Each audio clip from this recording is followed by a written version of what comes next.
Begin in 3, 2, 1. I now call the meeting of the Code Enforcement Special Magistrate to order. Please stand for the Pledge of Allegiance. Pledge allegiance to the flag of the United States of America, and to the republic for which it stands, one nation, under God, indivisible, with liberty and justice for all.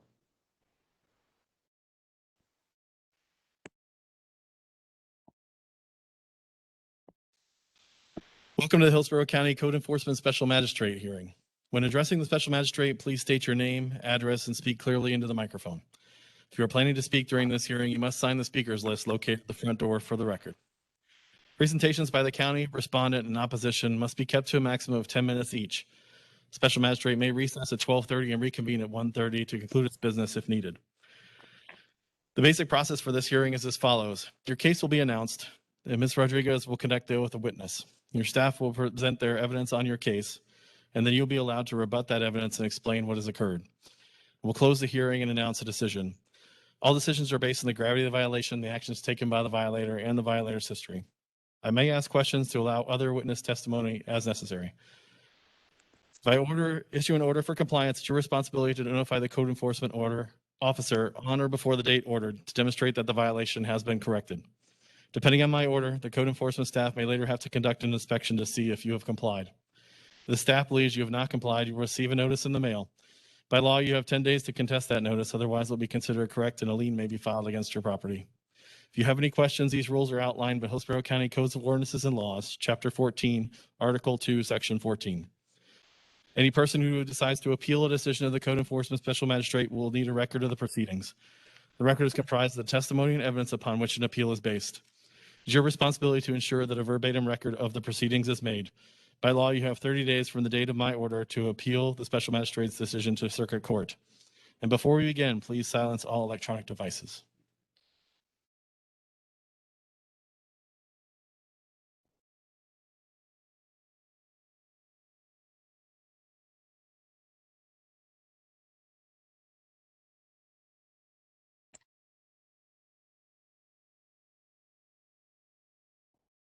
Please.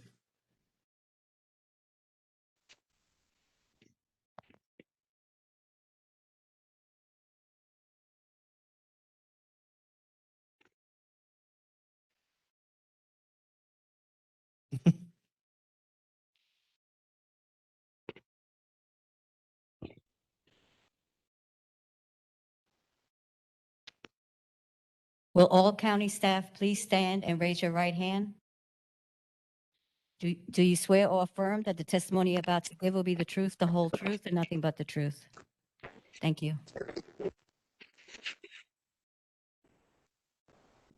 First case is on page 1, item 1, case number CE 200-11039, Guillermo del Rio Espinosa and Maria del Rosario Perez Gomez, and we have service. This is a case was continued from a previous hearing. Do you have the case write-up?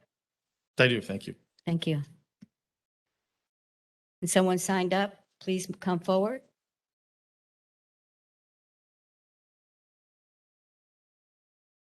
We have a Dale that signed up.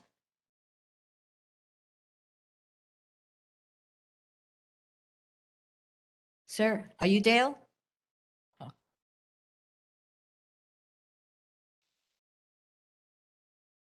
They're not here. Well, do you want to go? Somebody signed up for this case, it appears, unless it was an error.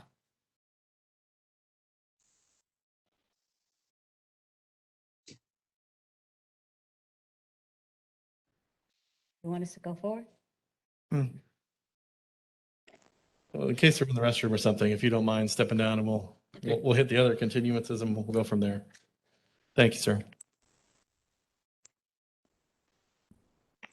The next case is on page 4, item 7, case number CE 21010821, Aaron Belch and Ivana Juraka. And we have service. And someone signed in virtually and someone is in person. Frank Mendoza is the owner. Aaron Belch signed up?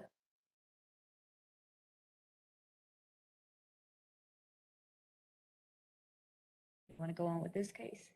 Because he signed up virtually. We have a virtual that signed up that hasn't logged in yet. Right. Wow, that's 0 for 2. That's not a good sign for October. Would you gentlemen mind if we wait just a minute and see if we have a technical difficulty there, and we'll come back to that one? Third is a charm, folks. Here we go. Come on. Okay. Next case is on page 5, item 8, case number CE 21-000-963. Ryan Dittmar and Carol Dittmar, and we have service. And someone signed in virtually. Yeah, that's me. Can I see you? Raise your right hand. Do you swear or affirm that the testimony you're about to give will be the truth, the whole truth, and nothing but the truth? I do. Thank you. Please state your name and address for the record. My name is Ryan Dittmar, and I'm 5823 Little River Drive. Just give a moment.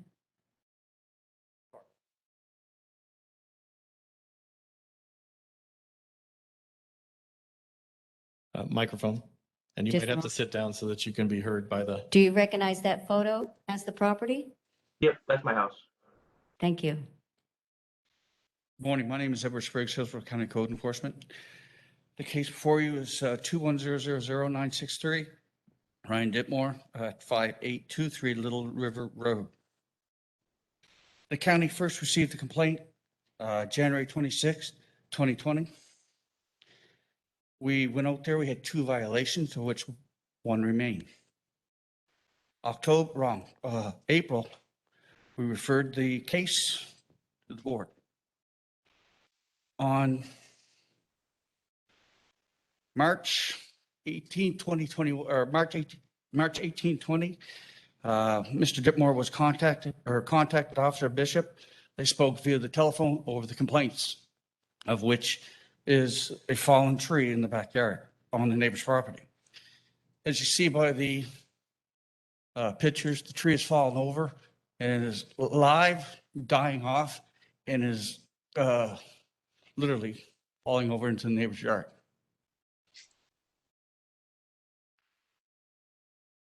Okay. Mr. Dittmar, what'd you like to tell me? I actually thought the violation was something else. I thought that there was a pile of branches in my backyard for a while that piled up. I didn't see that tree. That must be, I have like a unmaintained section in my backyard, and that must be where that's from. I'll have to check on that because I actually wasn't aware that that was what the violation was for.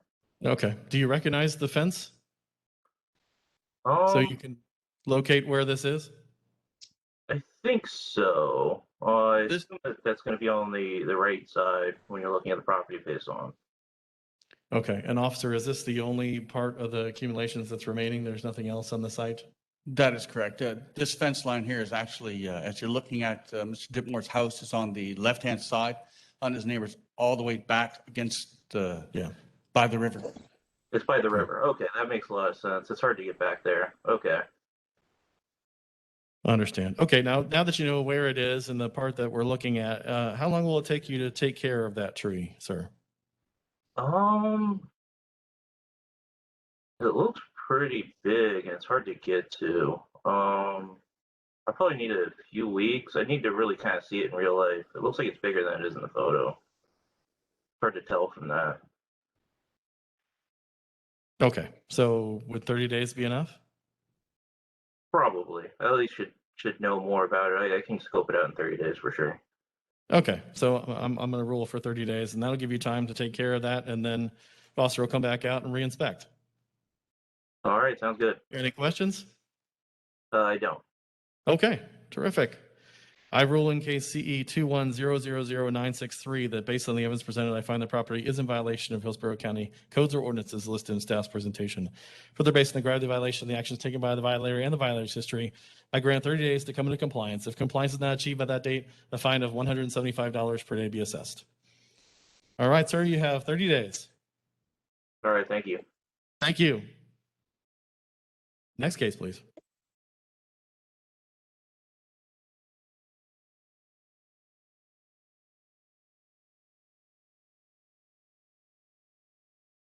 Next case is on page 6, item 11, case number CE 21000156, James and Marlene McLeod. And we have service.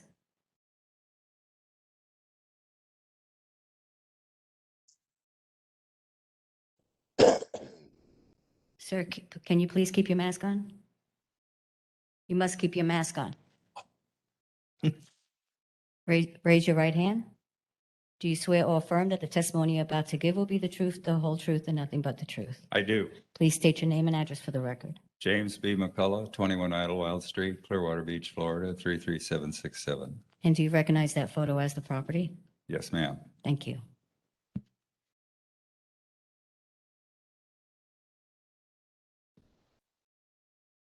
Officer?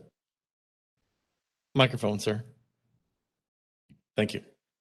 Christopher Bishop with Hillsborough County Code Enforcement. The property in question is located at 18404 Indiana Ave in Odessa, owned by James and Marlene McCullough Living Trust. The property was first inspected on 7 January 2021.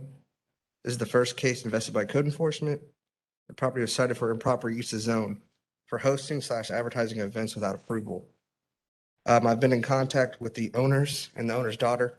They have filed for Greenbelt back in March, but no approval or denial at this point. To conduct my final inspection on 11 October 2021.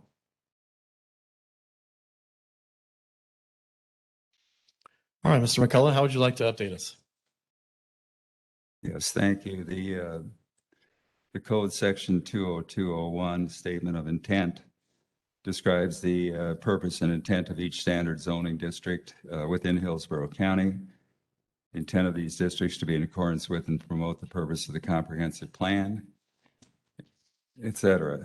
One of the districts in the 2.201 is agricultural districts, which reads, agricultural districts provide for the agricultural uses and residential development on lots in accordance with the comprehensive plan. Accessory uses and special uses are also permitted or permissible. We are zoned ASC1, agricultural, a subset of agricultural districts, single family, conventional. The purpose of this district is to, and I emphasize, encourage agricultural and related uses and permit single family conventional development in rural environmental and on lots containing a minimum of 1 acre. The allowable uses in the zoning districts are contained in a table within the code, which I have a copy of, which I will refer to during this presentation. We started this operation 4 or 5 years ago now, since when we bought the property. We didn't really start it then. We had some minor birthday parties and things like that. But we were encouraged by my daughter, who is the manager, by the way, of the sign you saw, which is Keystone Ranch, which is the LLC, which operates the operation on the property. Under the encouragement of the Keystone Civic Association, she is a member, or was a member. She is moving to Georgia, so I'll get into, there'll be some changes in use of the property, including the elimination of events and parties. So this may just go away. But the purpose is the property will be utilized by another party for purposes that we need to determine by this hearing. And so we got into this because there is another event center large in the Keystone Odessa Community District that had been operating, and this was encouraged to us to do the same on a much, much smaller scale. As you can see from this is a much smaller scale, limited to about 50 people, where theirs is in the hundreds. But the point being is they are events and parties as well as other things, which I'll discuss. In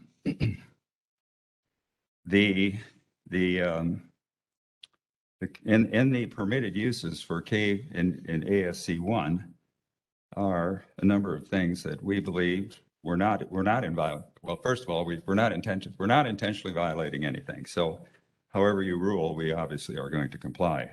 But residential use, private, community, passive, and relating that back to the section 2.201 ASC 1, which says agricultural and related uses. Our entire property does not have a residence on it.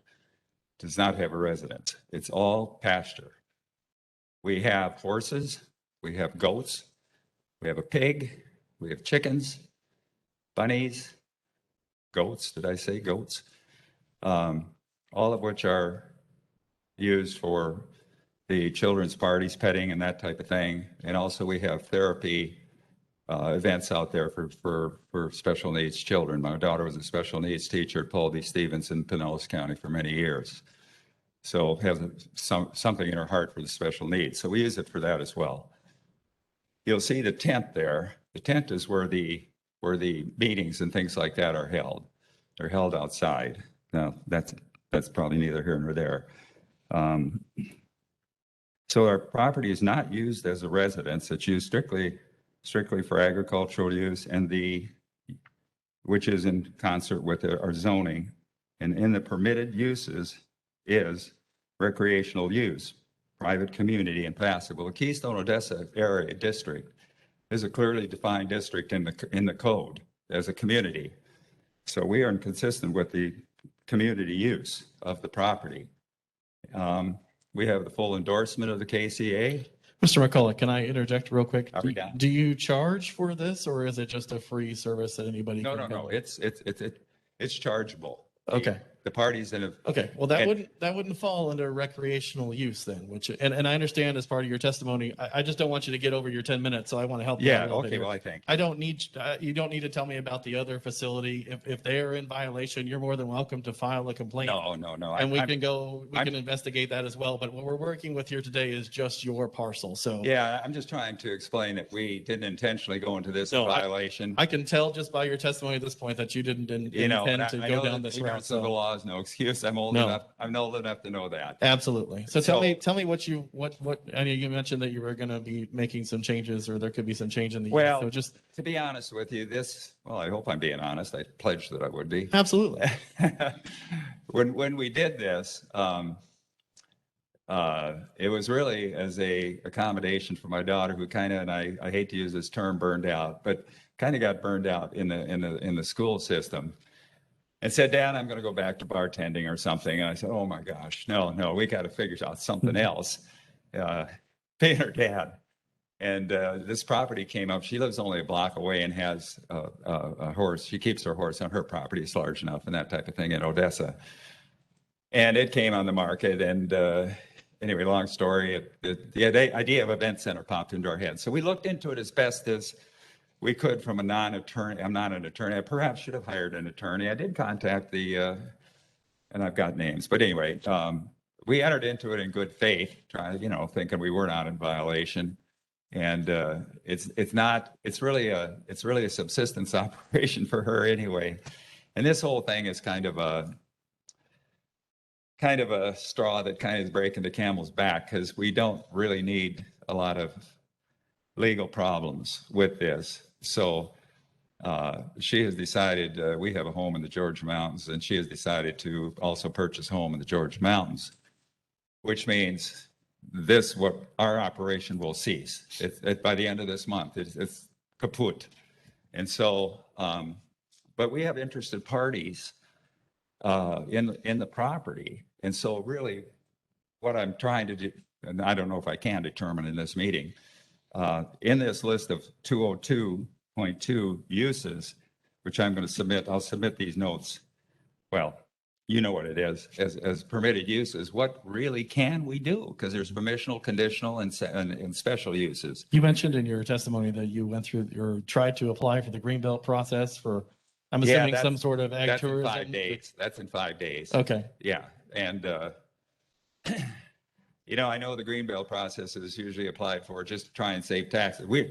I'm happy to pay the taxes, and it doesn't make sense to me to cut the taxes by 90% and get permission to continue what we're doing. So I don't know where that's going to go because that whole process doesn't make sense to me. But well, who am I? So I can't think of anything else. If we have 10 minutes left, I don't know if you want to add anything. Or you want? She signed up as a witness. Can she fill out the last minute or two with any testimony? She'd have to come and give the oath, but if she'd like to, we'd be happy to hear from her. You If have there's anything to something add? to add that hasn't already been said, That that's hasn't already been said. fantastic. Yeah, we don't want. You need to Need to come come and forward. take, Keep your come and mask take on, the oath, please. Raise your right hand. Do you swear or affirm that the testimony you're about to give will be the truth, the whole truth, and nothing but the truth? Yes, ma'am. State your name and address for the record. My name is Karen McCullough. I live at 13201 Oak Street, Odessa, Florida, 33556. Thank you, ma'am. What would you like to add? Yeah, I would just like to add that I think most important for us is for the new business owners. Obviously, my business will cease at the end of the month. I would like permission, if I could, to continue till the end of the month.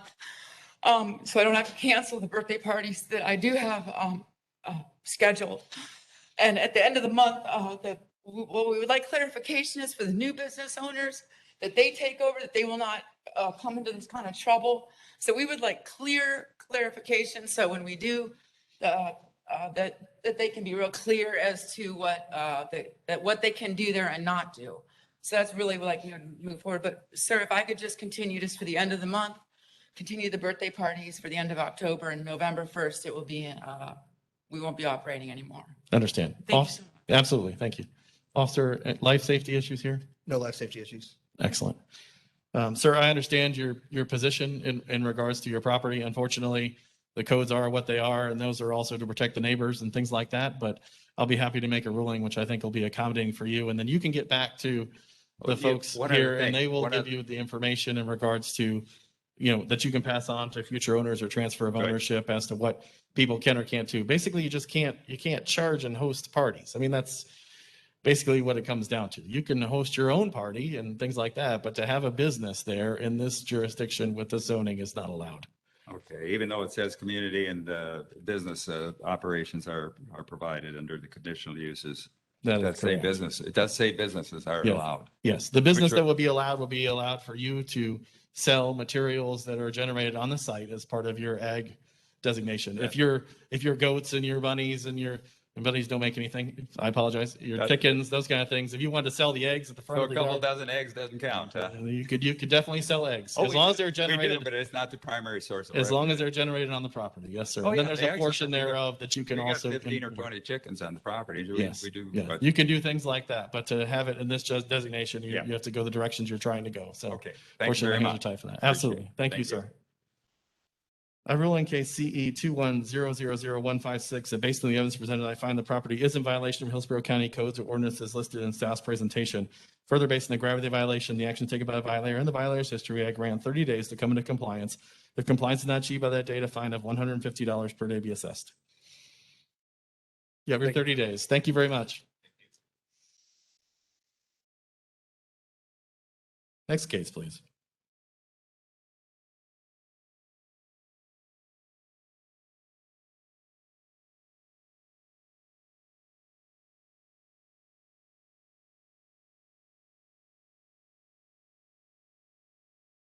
Next case is on page 9, item 16, case number CE 200-13790. Jose Adalis Garcia Arrieta and Yamaris Gonzalez Jimenez, and we have service. Please come forward.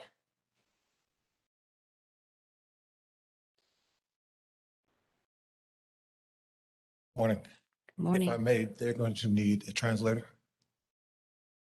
They have to bring their own translator.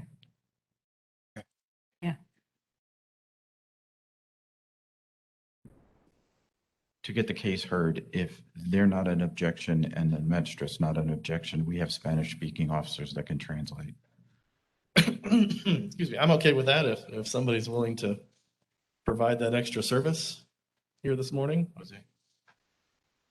Mr. Jose, it seems like you've been commanded.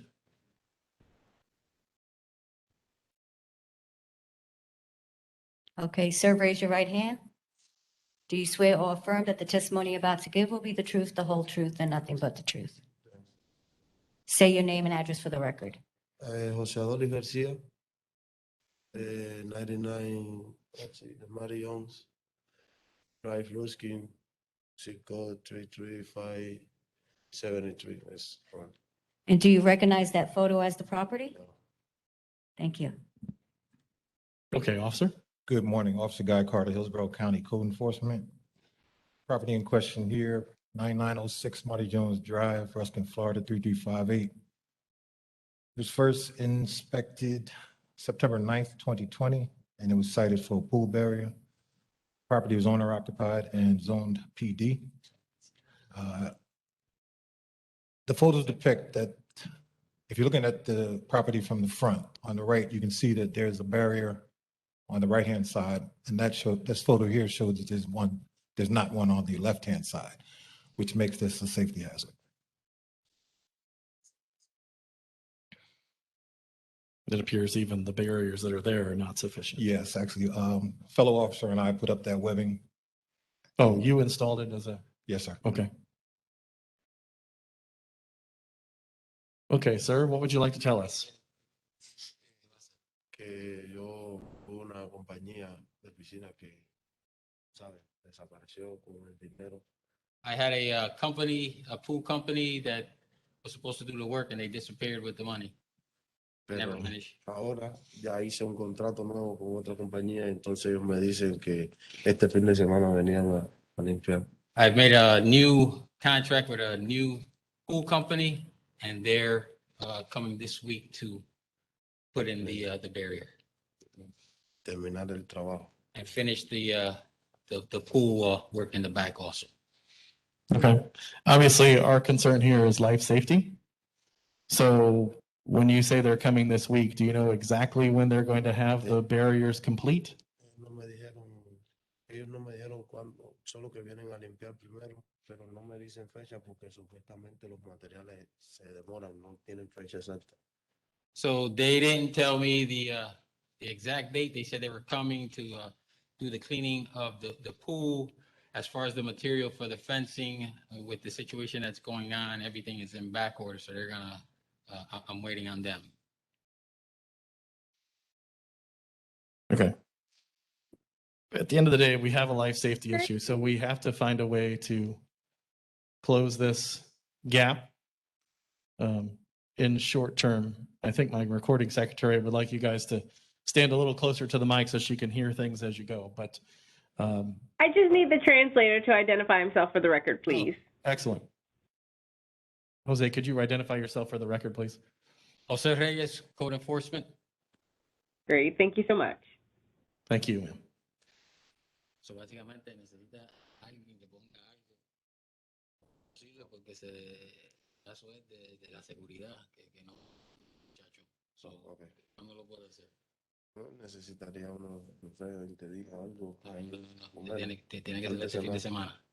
Si puede buscar un material temporal. Ok, yo una semana, dos semanas, aunque sea para yo poder buscar. So I'm gonna need about a week to get material and I'll put it up. No puede ser más pronto posible, este fin de semana chequear. Bueno, podría ser entonces. I'll check see if I can get some type of material this weekend at Home Depot or. Okay. I cannot give you, in good conscience, give you more than 7 days to complete this work. It's already been outstanding since September. So I'm going to give you 7 days instead of my normal 3, but I'm going to give you a hefty fine associated with it. So if it's not completed within 7 days, officer's going to come back out and re-inspect, and there will be fines if it's not completed, either by your pool company or by yourself.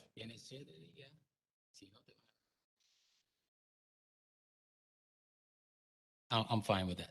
Okay, fantastic. Thank you. I rule in case CE 200137790 that based on the evidence presented, I find the property is in violation of Hillsborough County codes or ordinances listed in staff's presentation.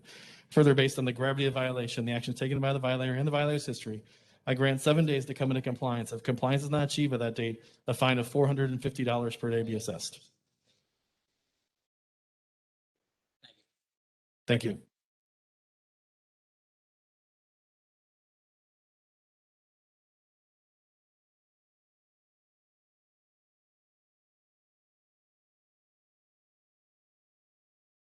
Next case, please.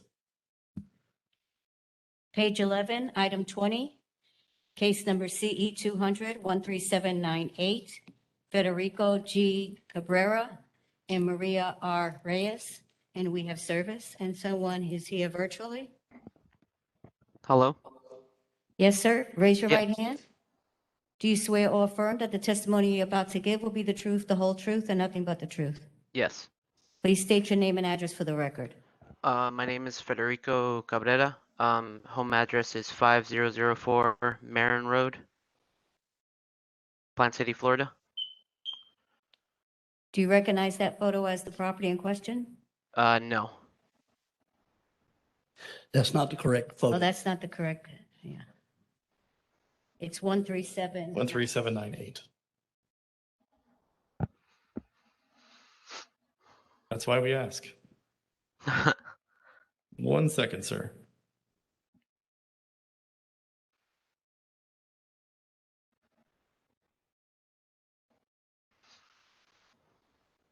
Do you recognize that as the property? It's still loading on my end. Okay. He said it's Yep, still loading. that's it. Okay, great. Thank Excellent. you. Good morning, Officer Sweeney. Good morning, Dennis Sweeney, Hillsborough County Code Enforcement. The property in question located at 5004 Marin Road.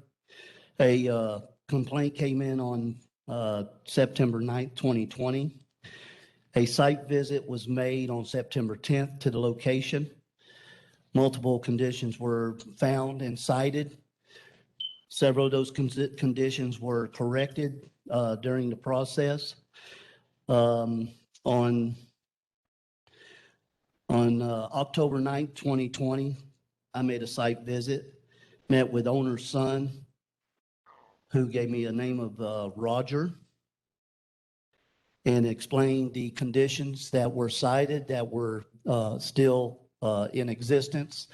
The open metal carport with miscellaneous horse tackle and miscellaneous items and such. I advised at the time that those things need to be removed and placed inside of a building or removed altogether. On May 27th, 2021, another site visit was made. I spoke with owner's son again and advised that the conditions continue to exist. The case would be processed to co-board. And as of my last visit on October 6th, the owners only placed tarps around the structure to try to hide the conditions. That's where we're at today. Excellent. Okay, sir, what would you like to tell us? Nothing much. We covered it up because we were told that as long as it's not open air, it wouldn't be an issue. And that's about as far as we got.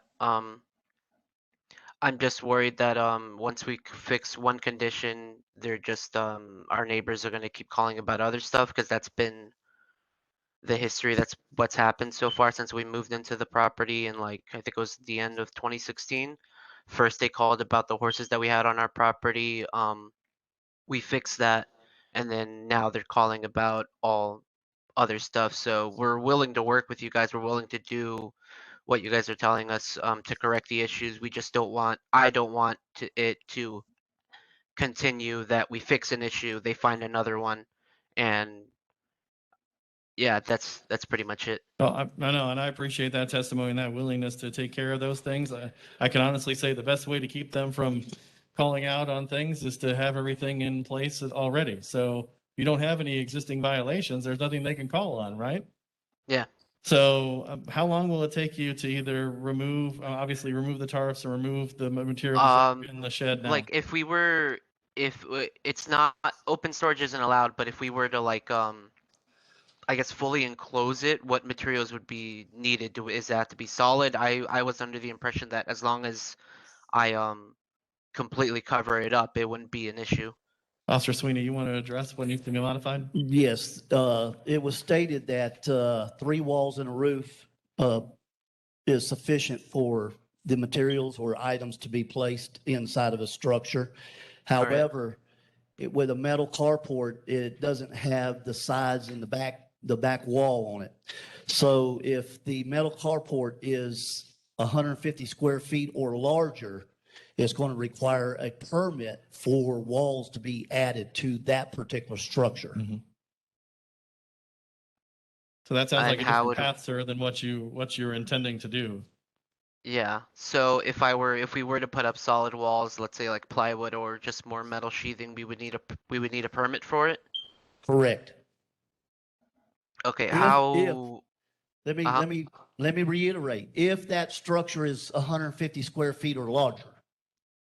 All right, If it's less than 150 square feet, then it doesn't require a permit.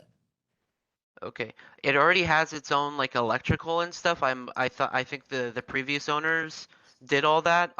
Is there any way to check that it already has a permit, or do we have to make a new one? You can check with the building department, developmental services. Okay.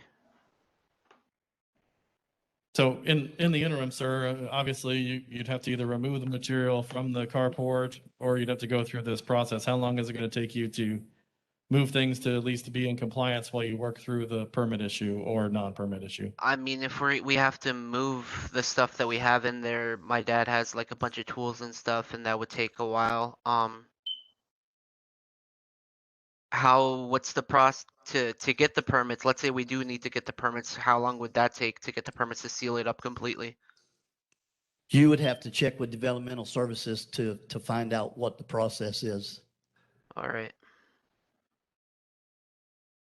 So my inclination here is to give you 30 days to get through. It's not a life safety issue, to give you 30 days to go through the process of at least moving the materials out so that you can be compliant with this particular violation. I understand that's what you want to do, is stay in compliance. And then you can go through the process of either determining that you need a permit or if you don't need a permit and closing it and then returning the materials. It would be my suggestion, but that's completely up to you how you handle it after the violation is complied.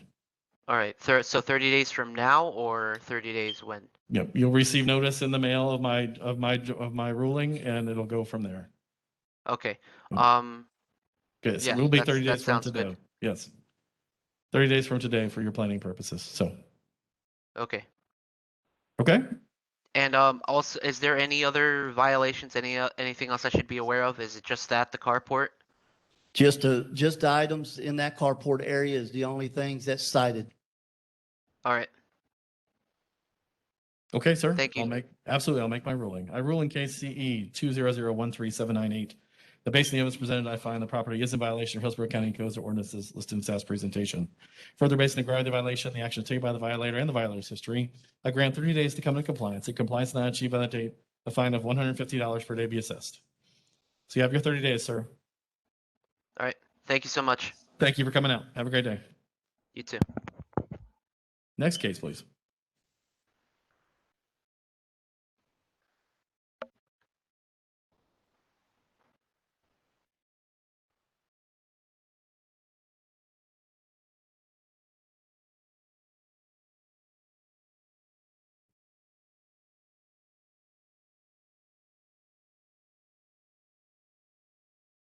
Going to go back to page 4.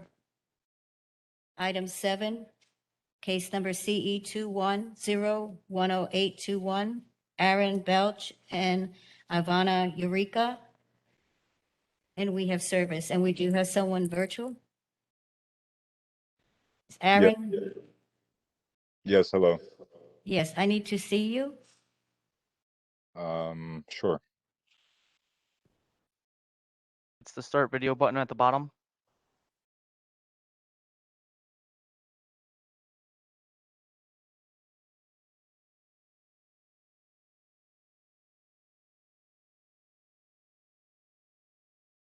Will you please raise your right hand? You too, sir? Do you swear or affirm that the testimony you're about to give will be the truth, the whole truth, and nothing but the truth? I do. I do. Please, Mr. Birch, would you please state your name and address for the record? Did you say Blake? State your name and address for the record. Oh, okay, you said Birch. I apologize. I'm sorry. Go ahead. It's Aaron Blake, 1633 Carter Oaks Drive, Valrico, Florida 33596. And sir, My name's Frank Mendoza. I live at 1632 Carter Oaks Drive, Valrico, Florida 33596. and your relationship to this case? I live across the street and have to deal with a lot. Okay. And sir, do you recognize that photo as the property?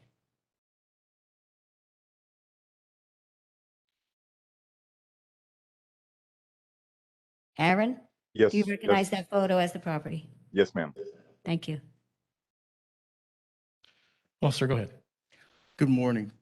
I'm Officer Parker with Hillsborough County Code Enforcement. This case was initiated by a service request on August 2nd, 2021. When I first visited this residence, they had a bunch of inoperable vehicles. They had it listed as niche auto finders, as it shows on Google here. When I first visited, they were working on vehicles. When I showed up, I spoke with the owner. He stated that he didn't have a place to actually work on his vehicles, and I told him that you can't do that in the county. So he stated that he purchased another building, and upon my next inspection, there's still inoperable vehicles there. I received numerous complaints from different neighbors calling saying they're working on the vehicles throughout the night, keeping them up and making a lot of noise. So when I visited, also that vehicle that's in the garage is completely stripped off. And I spoke with the owner and told him the only vehicle repairs you can do are minor vehicle repairs in your garage. And he stated he would stop doing these things, but as I stated before, I keep getting complaints from the neighbors, as is the gentleman that's here to testify to that as well. Okay, Aaron, let's go ahead with you first. What would you like to tell us? Yeah, first of all, this is kind of, gotten out of hand on Mr. Mendoza's part. He has been, harassing. Aaron, let me stop you right there. I'm not interested in the feud between neighbors. I'm not interested in the personal attacks. I don't want to have, we're not going to do that today, sir. Yes, sir. So I want you to explain to me what the conditions are and what your plan is to resolve them. Yes, sir. I have stopped doing any work on vehicles at the residence. This has never been the residence for niche auto finders. I do have a physical business address, which is a car lot in Tampa, about 5 minutes north of the airport. My inventory is being kept there at my car lot in compliance with the DMV. My business is registered to that address. Everything is up to date with Hillsborough County for business licensing. Google, as you know, is not a regulatory agency. Therefore, I don't believe they should have the say-so as to where my business is located in the eyes of code enforcement and things of that nature. Okay, so it's your testimony that whatever was there or was happening there has now been moved. It's a residential address and you don't have additional vehicles there or unregistered vehicles there or vehicles in a state of repair there. Everything's taken care of, correct? I do have a vehicle in a state of repair. However, it's my personal vehicle. It's registered to me and it's in my garage at my home. Okay, but in regards to the pictures that were shown, in regards to tents and all of the other vehicles and vehicles being staged, none of that currently exists. It's just a vehicle in your garage. Correct. There's a vehicle in my garage and the vehicle I'm driving.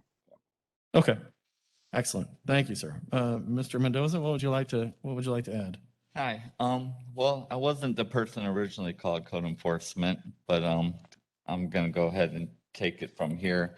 The actual work is still being done. I actually took a picture yesterday of a vehicle because I can get around the back half of the retention pond.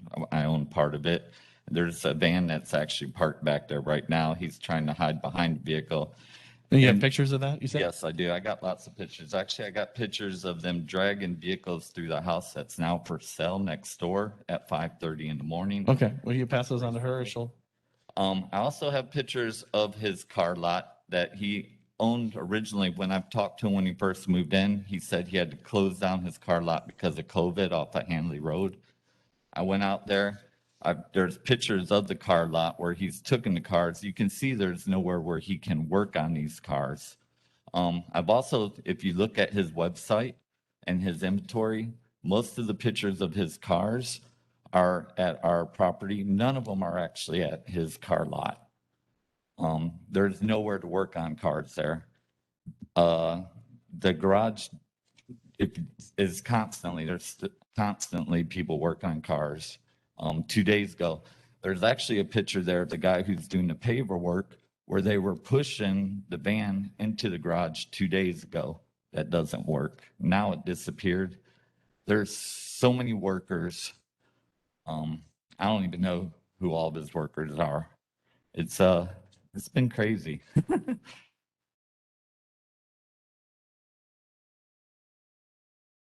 Okay.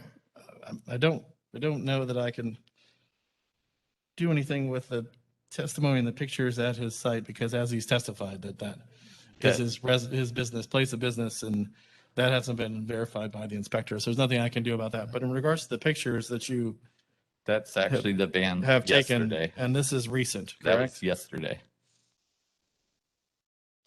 And so the paperwork that he just had done, because it seems like he's still going to keep parking cars because they built a paver driveway to go to the back.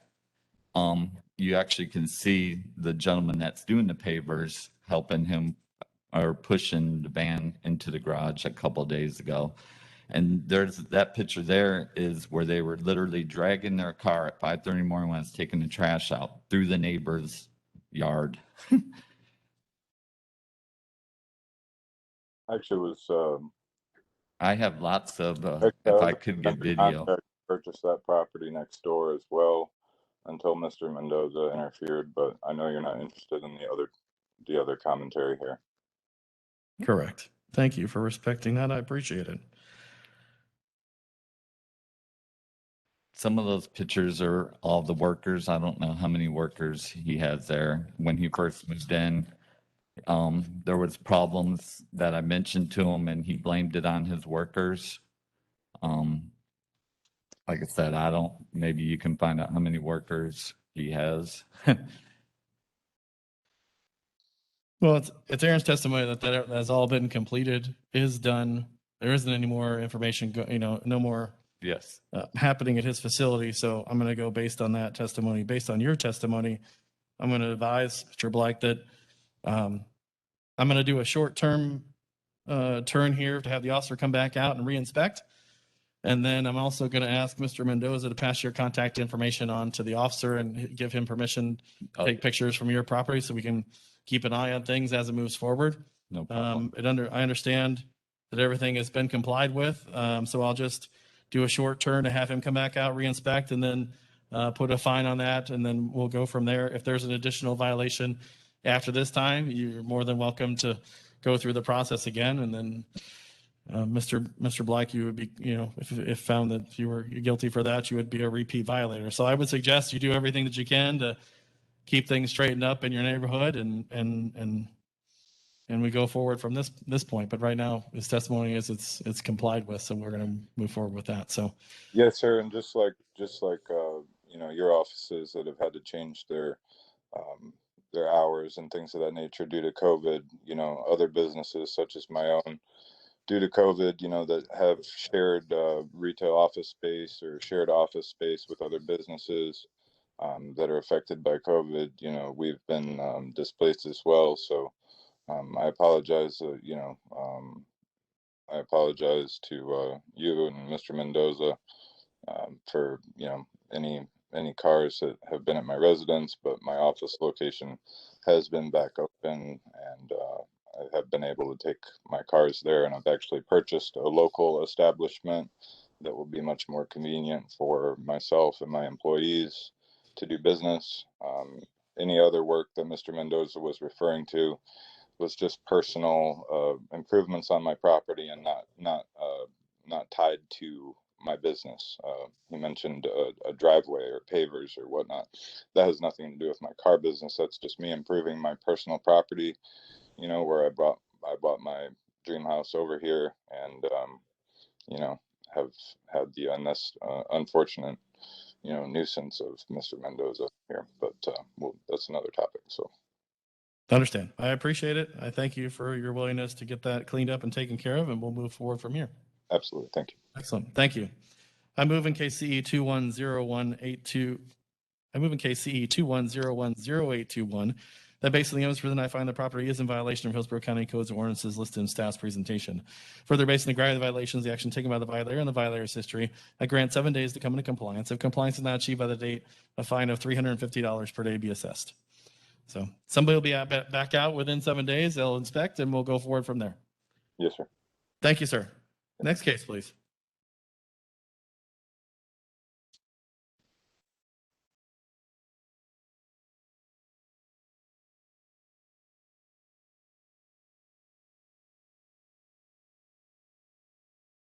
Let's go back to page 11, item 21, case number CE 200-14588, James Michael Phillips, Anthony Phillips, Linda Coleman, and Carol Coda, and we have service. And we have some people in person and virtual. And I see James Michael and Linda Coleman. Yes. Raise No. your right hand. You actually have.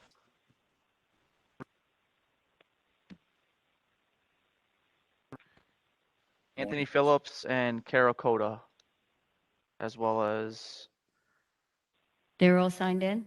and Linda Coleman. And where is Michael James? Right here. Okay, he's in person. So Linda Coleman, and who else is virtual? So virtually we have Anthony Phillips, Linda Coleman, and Carol Coda. Everybody's here. Okay, raise your right hand, please. Do you swear or affirm that the testimony you're about to give will be the truth, the whole truth, and nothing but the truth? I do. Yes, I do. Okay, I need Linda Coleman. Please state your name and address for the record. Linda Yes. Coleman, 4901 Calhoun Road, Plant City, Florida, 33567. Tony Phillips, name and address, please. Anthony Phillips, 99 Martin Road, Onawingo, Maryland, 21918. Carol Coda, name and address. Carol Coda, P.O. Box 2312, Brandon, Florida, 33509. James Michael Phillips, please state your name and address for the record. All right, mailing address P.O. Box 2374, Plant City, Florida, 33564. Actual address 1212 Lindsay Road, Plant City, 33566. And does everyone recognize that photo as the property? Yes, we do. Yes. Thank you. Dennis Sweeney, Hillsborough County Code Enforcement. The complaint came to Hillsborough County on September 23rd, 2020.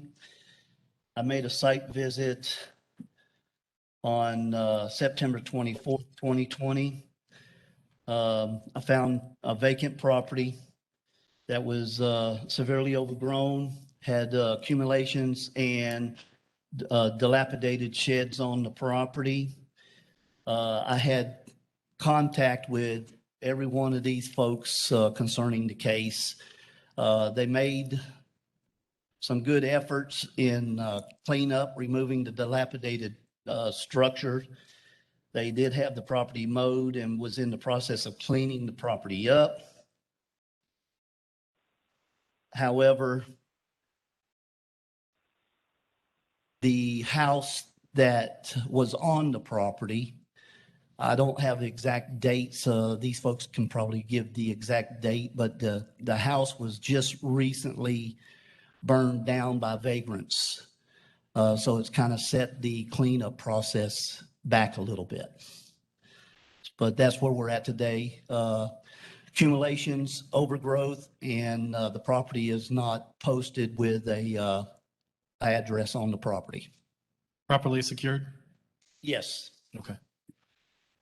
Okay, seems like the whole kit and caboodle is here. I don't know who's wants to speak first, but floor is yours, sir. James Phillips, good morning, sir. Good morning.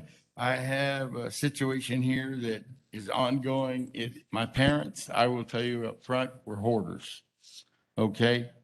From that issue, years and years and years, my father passed in 2018. After that time, we put the house up for sale, and the house at that price, I had 10 realtors come in. Different realtors tell me that it would never sell at that price. We have been trying to clean it up. All of us in one respect or another have been trying to clean it up. Myself, I've been in and out of the hospital 4 times since December, bad car accidents. Not COVID, but sepsis, toxic shock with dialysis for kidney problem. Anyway, long story short, every time we get out of there, I would get out of there. We went back, we'd take my tractor, and my dad had more stuff on the property than I think most people would ever have in their whole life. And I didn't even think that maybe Mr. Sweeney knew about this, but he had some environmental issues there that I took care of, U.S. Ecology, at an expensive cost, but those were all taken care of. And my dad, he was one of those people that there was almost 2 feet of stuff inside the house. Now, they had some credible antique clocks. They had all kinds of stuff from Europe that went, as we grew up in a military family. But long story short is none of it was worth anything, after it was all over with. And we had signs up, and good friends of mine and Mr. Sweeney called me. He said, you have vagrants coming in and out. Well, on that Friday, I called, and my wife, we got together and went down to the Hillsborough County Sheriff's Office at Falkenberg, got the proper nomenclature, paperwork, took it back over there. I had Mr. Ben Cooper start. If you got the picture back up, it'll show you how the trees were all crowded in there. We couldn't do nothing. Mr. Cooper couldn't do anything, but he started clearing the trees out in the upper area where he could get a piece of big machinery in there. All right. From that point on, Mr. Sweeney's probably seen the wood that he's already got and the trees that he's already got laid out there. And he proposes to bring in heavy machinery to clear the base, clear the foundation, and put it to grade, take all the rubble away, take all the metal away. And he's going to do that. But he is here and at the East Coast at the same time. He's been trying to do, we have so many people that are not working out there that can't work or whatever, but he is continually working. And he told me it would probably take 120 days to make sure that this all got taken care of. And he promised that it would be down to grade and that it would be a proper lot. It has turned commercial, but the thing is, it's not any good. The vagrants we couldn't catch, on a Friday. We got the signs put up. Saturday, he started working on that whole area, as Mr. Sweeney can probably tell you. And then on Sunday night at 12 o'clock, I got called. And fire investigators and the deputies called me, telling me that my dad's all 3 buildings were burnt to the ground. Now, my dad had 5 sheds out there full of furniture, full of everything. He had so much stuff that, I don't think most people, like I said, would even, they wouldn't even have these things. My dad had 3 Class C motorhomes. None of them ran. He had 6 motorcycles, of which none of them ran, and 1 was stolen. He had 4 boats and 1 pontoon boat, all scrap. It sounds like he had everything but the partridge in the pear tree, but he might have that too. It's coming. It's coming. He had a Volkswagen van from 64 from when we were in Europe living, and he had a step van that was 30 foot that actually, believe it or not, caught fire while we were I had a man trying to cut it down because nobody would scrap it. Nobody wanted it. It would move. All right. It caught The fire. materials that what you have that's left in regards, I know you mentioned 120 days. Are Okay. comfortable with 120 days to complete that between you and the other people that are? I hope so, but you know, I wouldn't, if you can give us more, that I would be appreciated, because he is a subcontractor and contractor, and this is what he does for a living.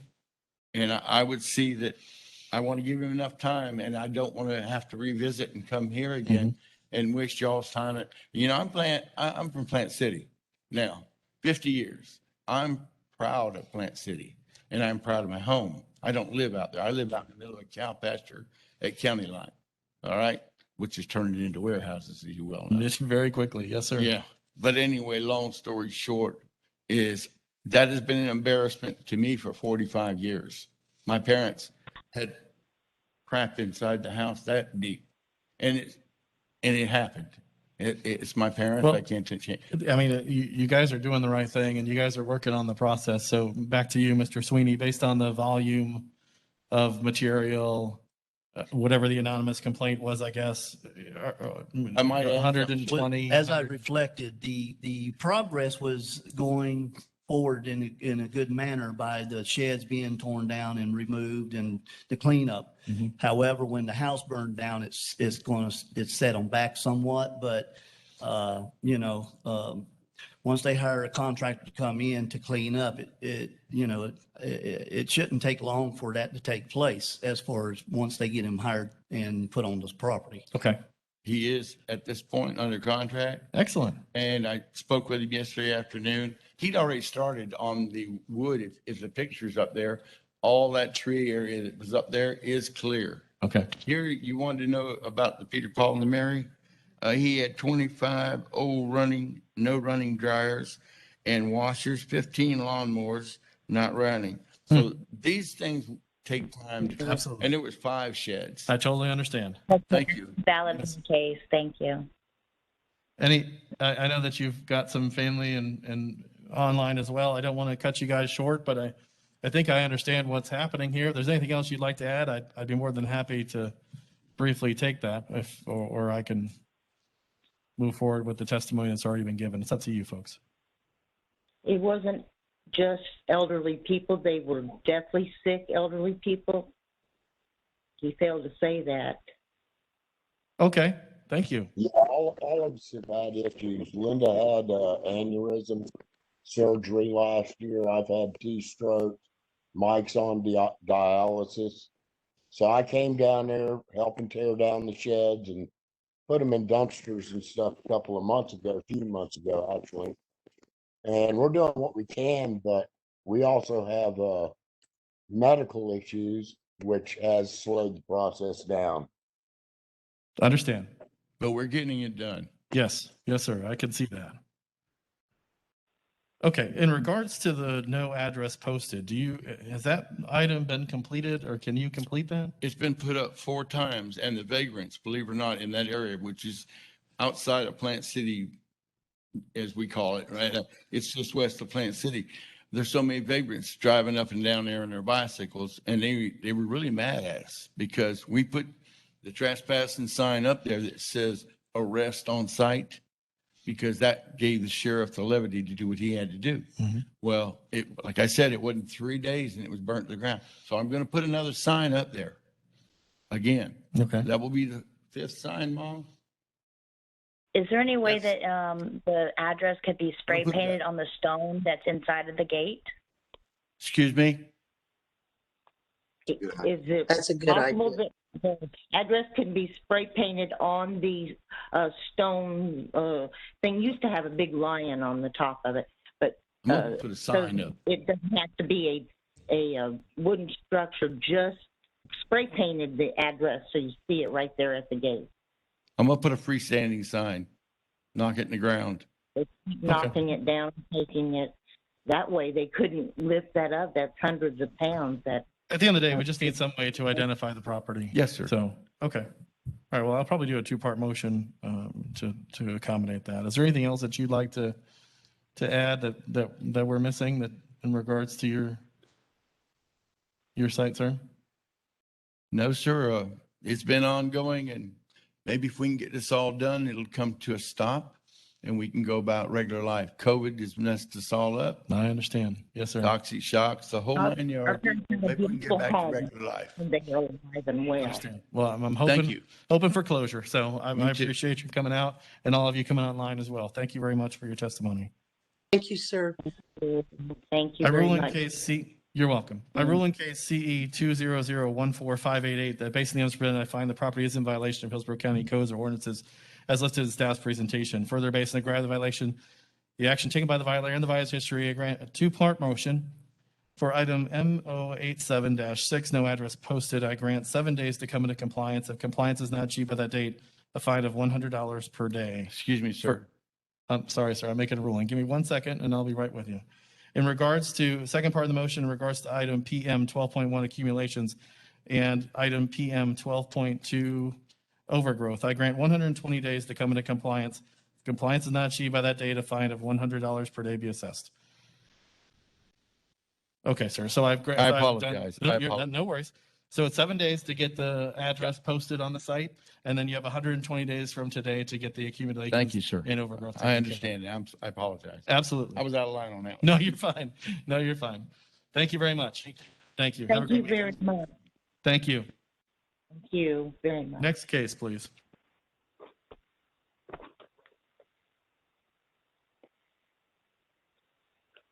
Page 13, item 24, case number CE 21001961, Astor Fla LLC, and we have service. And someone is here in person? Please come forward. Ma'am, raise your right hand. Do you swear or affirm that the testimony you're about to give will be the truth, the whole truth, and nothing but the truth? Yes, I do. Please state your name and address for the record. My name is Megan King. I'm at 18428 Sterling Silver Circle in Lutz, Florida, 33549. And what is your relationship to this case? I am the representative for the management company. And do you recognize that photo as the property? Yes, ma'am, I do. Thank you. Officer Ippolito Padilla, Hillsborough County Code Enforcement. Actually, I did not originally start this case. It was originally started by Officer Josh Steen. It was started on March 15, 2021. It was cited for nuisance conditions, protective treatment of roof, parts thereof, ceilings, and electrical wiring. I came in contact with this property when I did the first posting. I since did photos for this case, and all those violations still exist. So that's basically why we're here today. Nothing has been done in reference to correcting those violations. Okay. Ms. King, what would you like to tell us? Good morning. So I work for the management company Brandywine Homes, who manages this home for the owner. I do have the management contract if you would like that as well. So we actually did not receive this violation at all until we received the court hearing from our corporate office based out of New York and Delaware. So we are a little late to the party trying to get all of this stuff done. I do have everything in place. Actually, we are replacing the roof. I have the contract here from the roofers as well. Unfortunately, the roof will not be replaced until we could remove a tree that was causing part of the issues. That is actually being done as we speak. It's being scheduled right now. I have the affidavit from the arborist as well. All we're asking for is an extension so we can complete these items. Okay. How long do you think it'll take to? 45 days would be absolutely wonderful, just so that we can get the roof inspected as well once completed. 45 days. Okay. Officer, any life safety issues here? No, sir, but I would like to add that it's not just the main roof for the house, it's the roof in the back.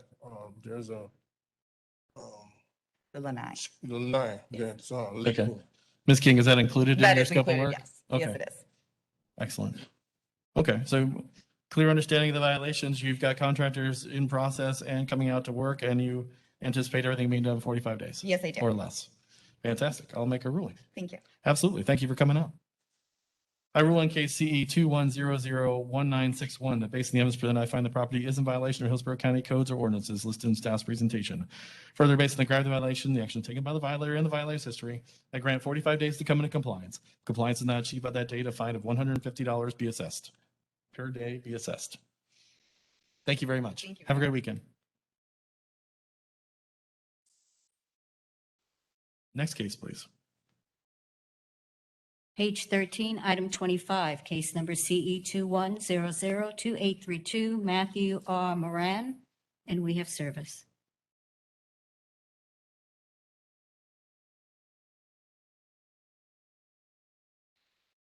Sir, raise your right hand.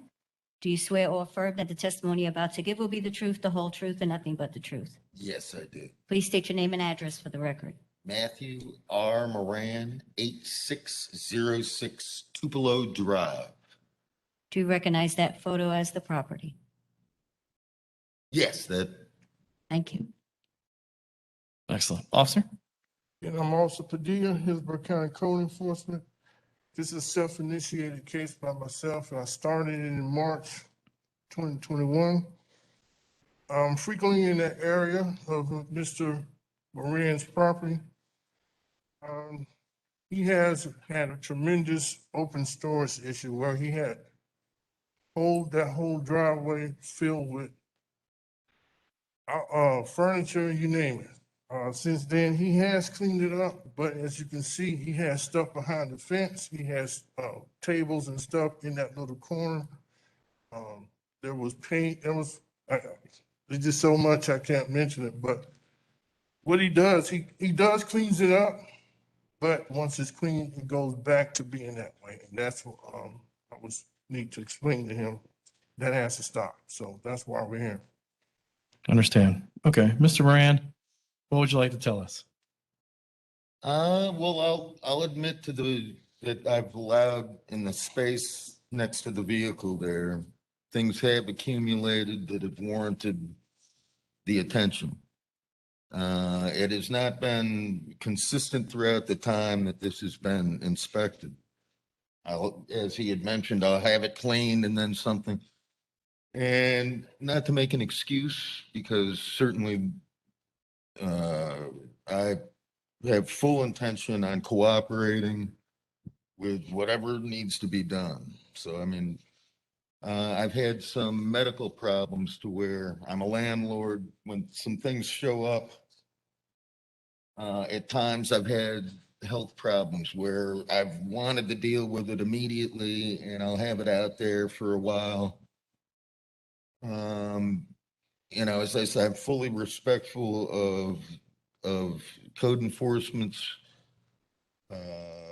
position, fully respectful of the neighbors, do not want to create any issues whatsoever.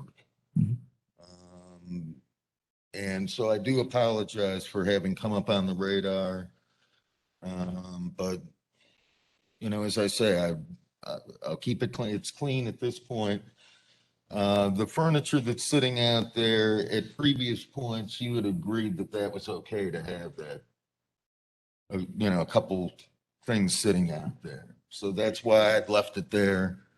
I don't have any real, you know, it's unimportant to me. So I do whatever, you know, is requested.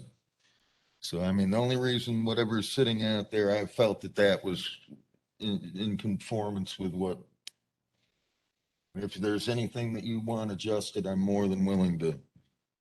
I know nothing out there is important to me. Sure. To have that. I guess my biggest concern, Mr. Moran, is that this is a case that's been ongoing for 7 months.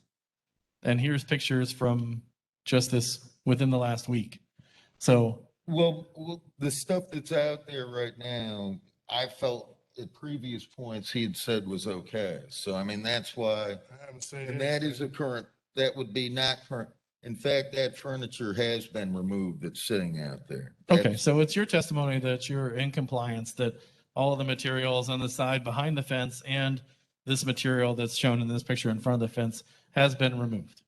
Yes, I mean, the furniture that's sitting out there right now is gone, yes. Okay, and behind the fence as well. Yeah, I mean, yes. Okay, so if you're in compliance, what I'll do is I'll make a ruling for a short time frame to have the officer come back out and re-inspect, and then we'll go from there. Keep in mind, after this case, if this comes back through again, you'll be considered a repeat violator, and then things get kind of rough. So I don't want you to. I know you're being cooperative, but at the end of the day, we can't We can't continue to have this cyclical version of, Certainly understand. I mean, you're a very nice gentleman. You've been very respectful, but no offense, I don't want you to come by anymore. You know, I want you to be able to take care of this and Absolutely. move forward. So, Absolutely. okay. All right. So we understand. I appreciate everything. Absolutely. And I certainly aim to please. Oh, no, I appreciate you coming down and telling us about it today. So I'll go ahead and make my ruling. Thank you so much. Thank you, Mr. Moran. I rule in case CE 21002832, that based on the evidence presented, I find that the property is in violation of Hillsborough County codes or ordinances listed in staff's presentation. Further, based on the gravity of the violation, the action taken by the violator and the violator's history, I grant 7 days to come into compliance. If compliance is not achieved by that date, a fine of $150 per day be assessed. Okay, so That's we'll have fine. the officer come back out in the next 7 days, check, make sure everything is good, and we'll go from there. Yes, thank you so much. Awesome. Thank you, sir. Have a great weekend. You as well. Thank you. Next case, please.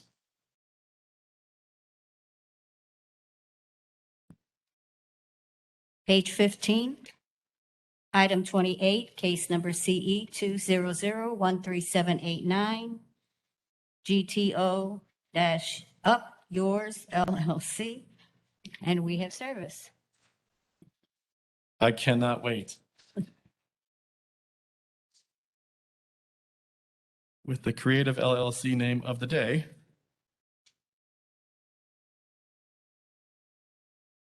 Sir, raise your right hand.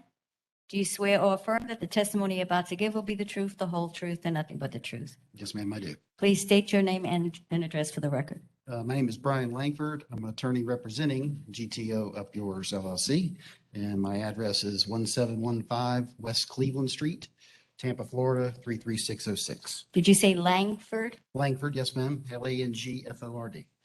Thank you. And do you recognize that photo as the property? Yes, ma'am. Thank you. Officer? Good morning. I'm Code Enforcement Officer Leon Saddle, Hillsborough County Code Enforcement. Property in question is folio 044550.0005, and it is owned by GTO Up Yours LLC. Property is not in foreclosure. I first inspected this property on September 9th, 2020, and it was cited for offenses and accumulation. And as of my last inspection on September 30th of this year, those violations still remain, and that's where we're at today. Okay, Counselor, what would you like to add? Well, I wish I could start off with a explanation of the name. I was looking forward to the owner I guess I coming, should but have that's okay. clarified that before I showed up. I understand. I've spoken with Mr. Sadler, and last year, between April and July of last year, my client spent approximately $16,000 in fixing the existing fence that was there and hauling away junk, paying the dump fees, all the other stuff that goes with that. And unfortunately, there is a vagrant population in the area that comes through, and I believe also there may be, third parties that may be dumping materials in there as well. So they have cut through the fence again, and there is accumulation of debris.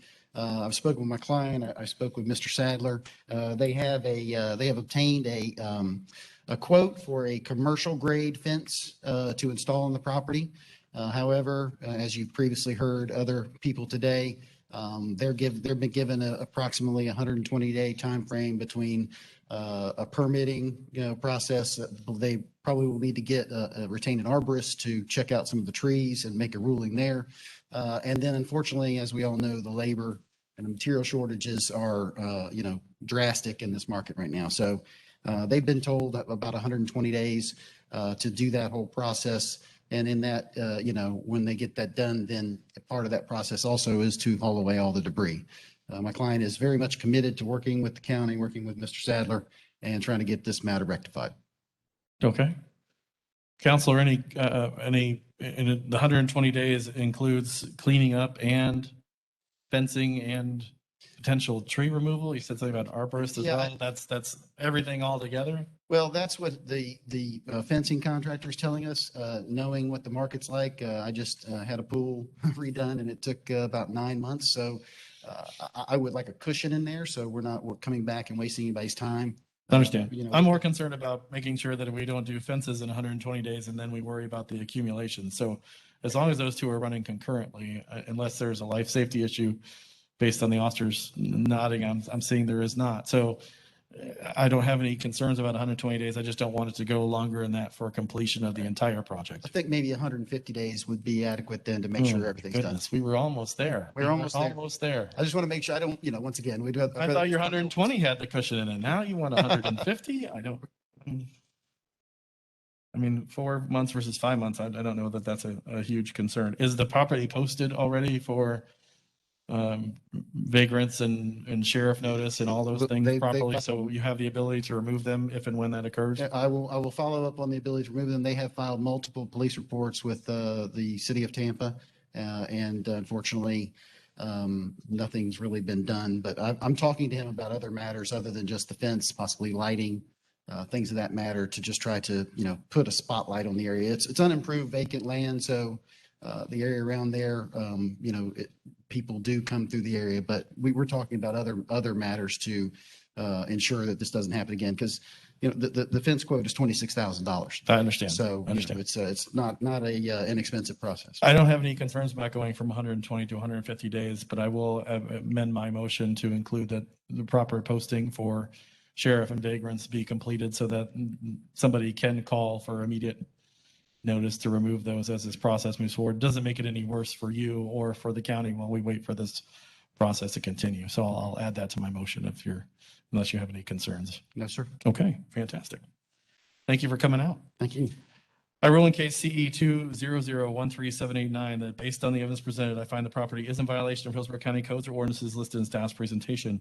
Further, based on the gravity of the violation, the actions taken by the violator and the violator's history, I grant 150 days to come into compliance. If compliance is not achieved by that date, a fine of $250 per day be assessed. I also ask that the motion include that the violator is required to post for vagrants and authorization for the sheriff's office within 14 days of this ruling. Excellent. Thank you very much. Have a Thank great you. day. Appreciate the time. Absolutely. Happy to do it.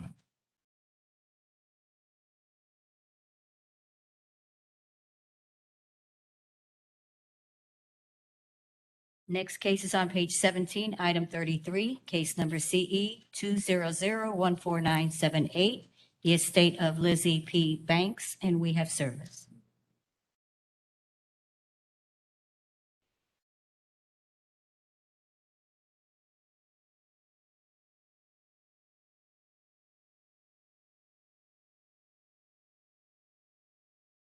Can you both please raise your right hand? Do you swear or affirm that the testimony you're about to give will be the truth, the whole truth, and nothing but the truth? Okay, each of you take turns. Please state your name and address for the record. Speak into the mic clearly, please.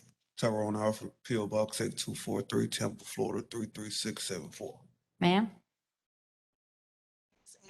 You could pull the mic Pull down. the mic down for me. The young ladies that are remotely recording this would greatly appreciate that. Thank you. My name is Antoinette Gordon. I stay at 8103 Ash Avenue.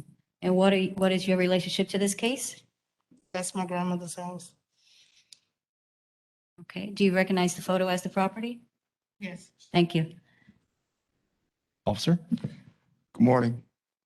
Code Officer Leon Sadler with Hillsborough County Code Enforcement. Property in question is located at 8103 Ash Ave, and it is owned by Banks Lizzie P. Estate. Property is not in foreclosure. I first inspected this property on September 30th of 2020, and it was cited for inoperable vehicles. And as of my last inspection on October 6th, 2021, the vehicle still remains. All right, guys, what would you like to tell me? Truth be told, I like that. Let's start out with that. Yes, I've just absolutely. recently, since I got the court date, finding out that the whole situation with my vehicle, because actually my tag was stolen off of my vehicle, and I actually have my tag in my back window instead. And due to COVID, my car is broke now, so the part that I need is actually coming from China, and it's been tremendously hard trying to get it. So, I mean, it's 45 days and I can either have the car fixed or towed away. Doesn't matter at this point now. For the officer, if he takes his plate out of the window and attaches it to his vehicle and it is current, is that enough to? Yeah, that'd be good enough. So you're But saying that I'm still worried about somebody stealing it again. I understand. And if it's stolen again and it's used on another vehicle, then they're gonna come looking at me first. If the tag is valid, he's good to go. In the window as well? Yeah, if it's in the window. Okay. All right, so as long as it's in the window, it's displayed, and it's valid, and it's been renewed. Well, it's not renewed now. Oh, Not ah, now. It's okay. expired All now. right, so Now we're getting It's- there. No, it's expired now. Okay. Because, Oh, I mean, since it's not running now, I didn't. Gotcha. renew Okay, it. so you need to go and renew your tag. Yes. Okay. And then once the tag is, regardless of the issue with his part, if the tag is renewed and displayed in his window, he is compliant, correct? Not necessarily. Now that you know that the vehicle is disabled. Gotcha. Darn it. Boy, we're doing so well there. Okay. So is your testimony that the component for your vehicle to repair Yes, it it's is the on back electrical order? component. It's coming from. And you anticipate 45 days from now being completely compliant, both with a current registered vehicle and a tag that has a current Yes. tag on it? And if renewal not, date? it'll be towed out. And it'll be able to be driven on the road, and we won't be dealing with China. Yes. Okay, I understand. Pretty safe and say there's no life safety violations here? Okay, so I'm okay with 45 days, so I'll go ahead and roll. Thank you for coming down. I appreciate it. I rule in case CE 200-14978, that based on the evidence presented, I find the property is in violation of Hillsborough County Codes or ordinances listed in staff's presentation. Further, based on the gravity of the violation, the action taken by the violator and the violator's history, I grant 45 days to come into compliance. If compliance is not achieved at that date, a fine of $100 per day be assessed. You have your 45 days, sir. Appreciate it. Thank you very much. Have a great weekend. Next case, please.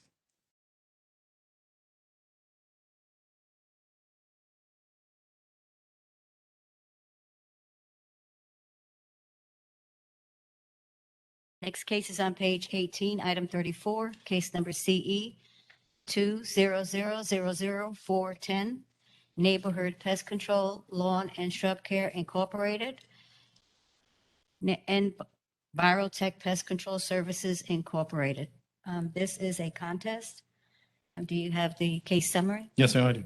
Thank you. Thank you. Please raise your right hand. Do you swear or affirm that the testimony you're about to give will be the truth, the whole truth, and nothing but the truth? I do. State your name and address for the record. My name is Jim Porter. I'm an attorney with Ackerman, 401 East Jackson Street, Tampa, representing the property owner. And sir? My name is Craig Kurak. I'm the property owner at 16210 North Florida Avenue, Lutz 33549. Do you recognize that photo as the property? I do. Thank you. Officer? Richard Garcia, Hillsborough County Code Enforcement. It's in regards to the adjudicated case at 16210 North Florida Avenue, Virotech Pest Control. This involves fines running after the noncompliance of 9-3. I conducted my final inspection on 9/28/21 and found that the property was fully complied with all the conditions required for buffer screening for a commercial property adjoining a residential property.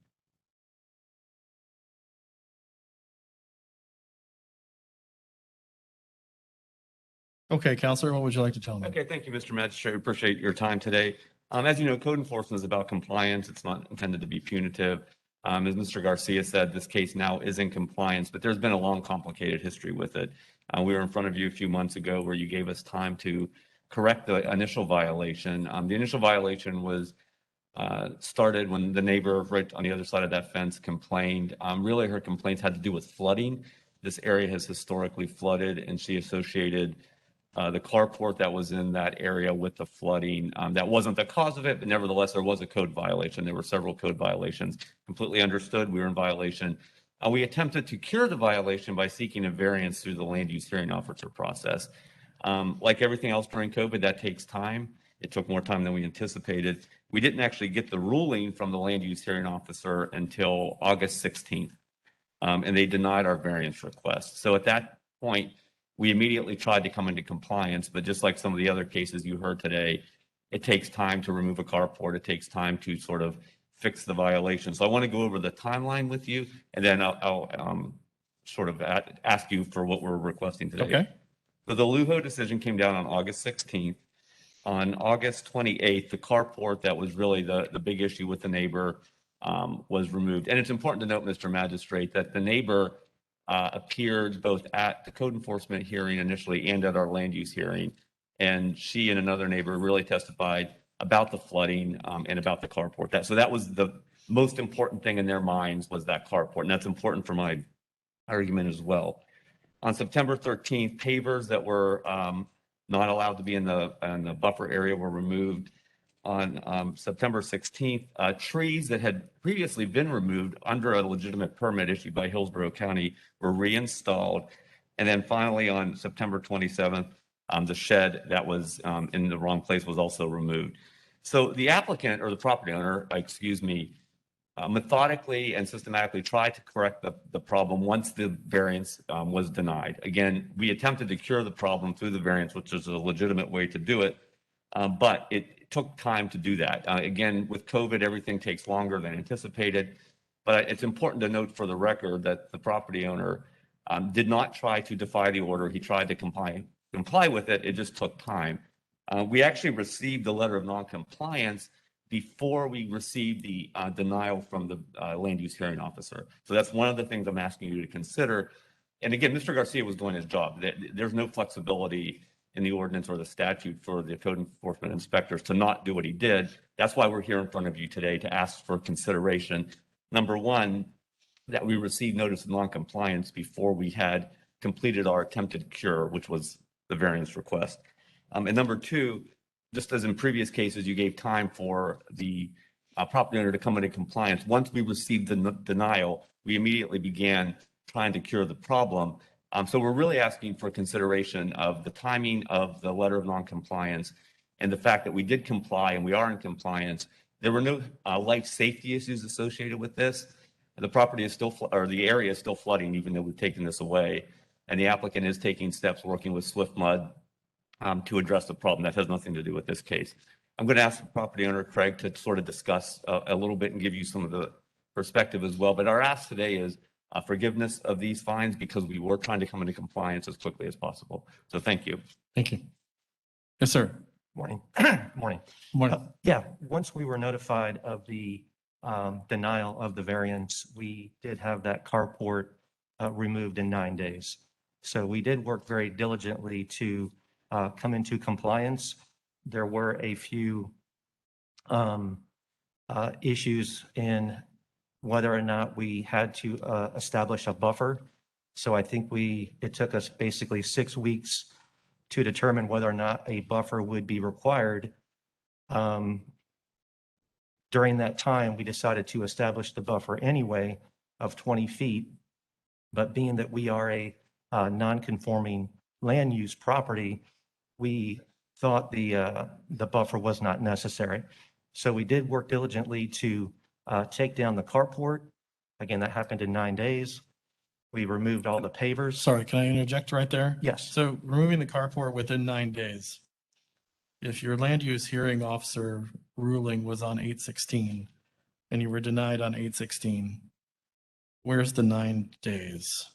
From the time that From that time to the time which you removed the From the time that we were notified that our variance was denied, that date, Mr. Porter was. Yeah, Mr. Magistrate, if I could, I'll give you the dates. The Lugo decision was August 16th. Right. The carport was removed August 27th. Okay, thank you. Gotcha. Sorry, I didn't mean to interrupt. No problem, no problem. So from the time that we were notified, we had the carport removed in 9 days. It then took about 6 weeks to determine whether or not we had to reestablish the buffer or not. So during that time, we did reestablish the buffer. I think all in all, it took 45, 48 days to come in compliance. But we worked very diligently, did our best. But the carport, the pavers, the trees were planted, and the buffer was reestablished to 20 feet. Okay. I just wanted to add, Mr. Magistrate, what Please. he's referring to, again, Jim Porter for the record. This property is very old. There have been buildings on the property since the 40s or 50s. There was some confusion on our part, and also we worked diligently with planning and growth management about whether a buffer was needed. There were questions of whether it was grandfathered or not, whether it was a non-conforming use or not. Those things we again tried to work out with staff. It just took time, but there was no, we weren't being passive about it. No, I understand Being that there active. wasn't So I just wanted any to put that in intent. context. Unfortunately, and I'll clarify this for a second with our attorney, but what I'm dealing with today is just the right of the contest in regards to whether it was or what I'm going based on what the previous hearings were. Right. I know there's other circumstances involved. I don't believe I can deal with those Understood. That's in the give you purpose of the contest. So I'm going to verify that with Ms. Murphy. Ms. Murphy, are you on this morning? Morning, can you hear me?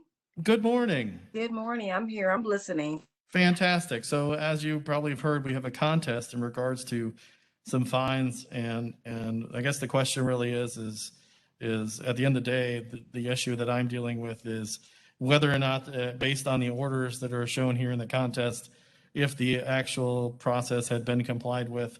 It's testimony of the code officer that as of his recheck, it was not complied and that it did comply on 9/28/21, and we have fines to date of $18,500. Can I listen to the other outstanding circumstances, or is my issue in regards to the contest just to complete or deny in regards to whether or not it had taken place?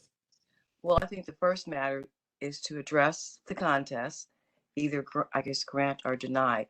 There is language in the state code that does give the board the authority to consider reduction of fines. There was a board policy that was recently, I think we adopted it last year, where the code board had kind of, I guess, designated the, I guess, citizen support or the fine reduction department to negotiate settlements. So the authority is there, but the board did last year execute in its board policies delegating the citizen support staff to negotiate fine reductions. Understand. Thank you very much for the So clarification. I guess you could, but I'm just advising that that policy was adopted last year. Understand. Okay.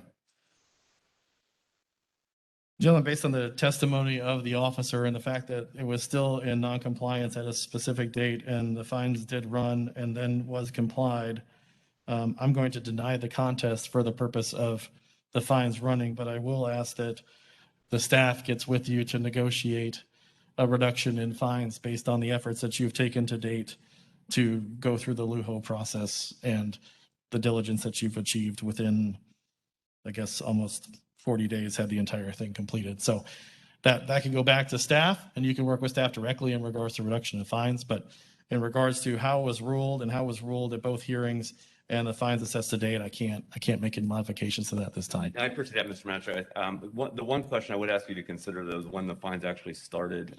Again, you had given us time, you had given us 90 days to cure the problem. We did that, again, diligently, but we didn't get the letter denying it until August 16th, which the fines had already run at that point. So we just asked for consideration that they wouldn't actually begin until we were denied.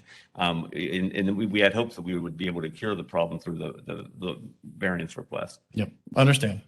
First hearing for this project was September of 2020. So in addition to that, it was continued, and then it was given another 90 days before the fine run. So, Right. I mean, in duration, you're looking at 9 months total from start to finish. So I don't see anything here in the contest that I can stand on to rule in your favor for that. So I am going to deny the contest. Okay, thank you. But I will strongly suggest that you get with staff, as Ms. Murphy mentioned earlier, that now they have the ability to negotiate those fines and understand that through this process, overlapping or not, the entire process of yours took 40 days for you to resolve it after you went in due diligence, did your due diligence and went through the LUHO process. Appreciate it. I'm going to submit this into the record. I just will also say for the record that a lot of the delays had to do with COVID, and that's just a fact that can't be denied. So Understand. I'm going to submit this into the record. Yes, sir. Thank you. That would be fantastic. Thank you. Thank you very much.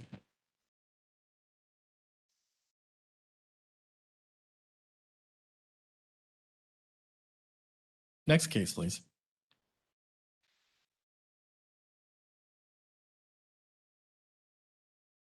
Page 1, item 2, case number CE 2000-6338, Sonora Tampa Bay LLC. And we have service. This is a continuance from a previous hearing. Do you have the case summary? Yes, ma'am, I do. Thank you. Thank you. Sir, raise your right hand. Do you swear or affirm that the testimony you're about to give will be the truth, the whole truth, and nothing but the truth? I do. Please state your name and address for the record. Dale Quorum, 4601 Country Hills Drive, Tampa, Florida, 33624. And what is your relationship to this case? I'm the owner. Do you recognize that photo as the Yes, property? ma'am. Thank you. Officer? Richard Garcia, Hillsborough County Code Enforcement. This case is one that was continued from 7/16/2021 for 90 days. This case has been dragging on for a long period of time. It was originally inspected in May of 2020 as a result of a anonymous complaint at that time regarding commercial activities going on Clement Road. The property is zoned ASC 1, and it's owned by Sonora Tampa Bay LLC. I identified the violations of improper use of zone, outside open storage, commercial vehicles, and then added on April 9th of 2021, a fencing violation regarding a 6-foot fence in the required front yard. As of my last inspection on October 14th, the violations remain. There are applications for variances and so forth regarding this property. Okay. In your inspection, there's been no change? No change. Okay. Other than the addition of the fence. The property appears to be, continue to be modified and improved in line with whatever the business purpose they're using. The fence was added. It's at 6 feet. The front fence elevation has to be at 4 feet? 4 feet, correct. Excellent. Okay. Thank you. Sir, what would you like to tell me? We have applied for the variance hearing. We've got our plans at, for the property of what we're doing. The use and everything is with the DRC. We have a had in DRC, and everything's been approved there with the exception of this fence with the variance, which we have now applied for the variance hearing. And that is, again, scheduled for the 15th. Your variance hearing is for the fence only? For the fence, and then we also have an issue with the home, and then also with the wetlands. Okay, but your variance does not address improper use of zone, outside open storage, or your commercial vehicles. The site that we have with the review with the county on that is addressing all of that as well for the operation. Oh, okay. So all of that's incorporated into your variance hearing on November 15th? It's all pending on this hearing. Once that's done, whatever the ruling is on that, then we get the rest of the stuff done with DRC. It's all just hand in. Okay. And then based on your visit for your variance hearing, assuming that it's denied for whatever reason, how long will it take you to adjust the fence, remove the vehicles, address the outside open storage, and then be compliant? I'm asking for 60 days. If 60 days. possible. Yes, sir. Okay. All right. I have a real concern with 60 days just because the length of this particular case. I mean, we're talking May of 2020, and I know there've been some outstanding circumstances around the globe, but we're talking 18 months. No, I understand. So, the majority of it's been COVID, dealing with that, as everybody else has stated. And Yep. so my thing is But your neighbors have been dealing with it for 18 months. I understand. Okay. So the hearing is the 15th, okay, for the variance, November 15th. So after that, then everything's got to go through the county again to complete the DRC. Once that's done, most of this stuff falls off. So that's with the use and everything else, it falls away. So that's what we're trying to do to get all of this established. So that's the reason I'm asking for another 60 days.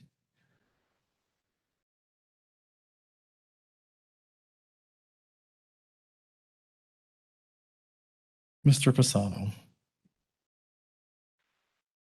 In regards to the duration for this case, I'm trying to decide whether or not to continue it again or to make a ruling with a timeline that overlaps with his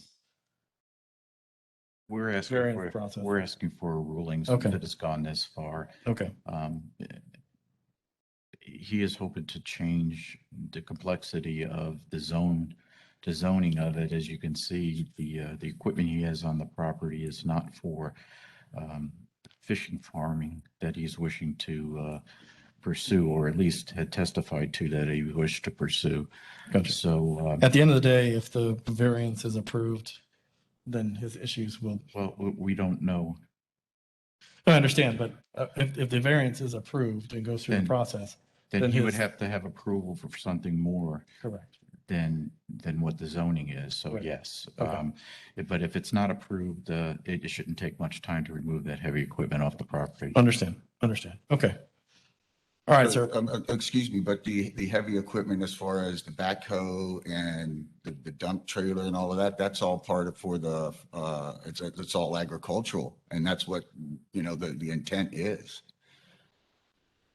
May I ask, And Your those are- intent those- is, may I request something from the magistrate, sir? sure, go ahead. I request that he clarify what the purpose of the business is at this point and the necessity for all these Yeah, items. that would be fantastic, because the picture I see are trailers and box trucks Delivery. and dump equipment. trucks Delivery. and large construction double axle trailers. Those are delivery trailers. You're delivering what? I'm sorry? Nothing at this point. Oh, nothing. Okay. And All also, right. also, sir, just might add that evidently they had requested a rezoning in June of 20, it was supposed to go before a hearing in 2020, in June of 2020. It's rescheduled numerous times. Because of COVID. And it also apparently at around December of 2020, the actual zoning application under 20-0312 was withdrawn.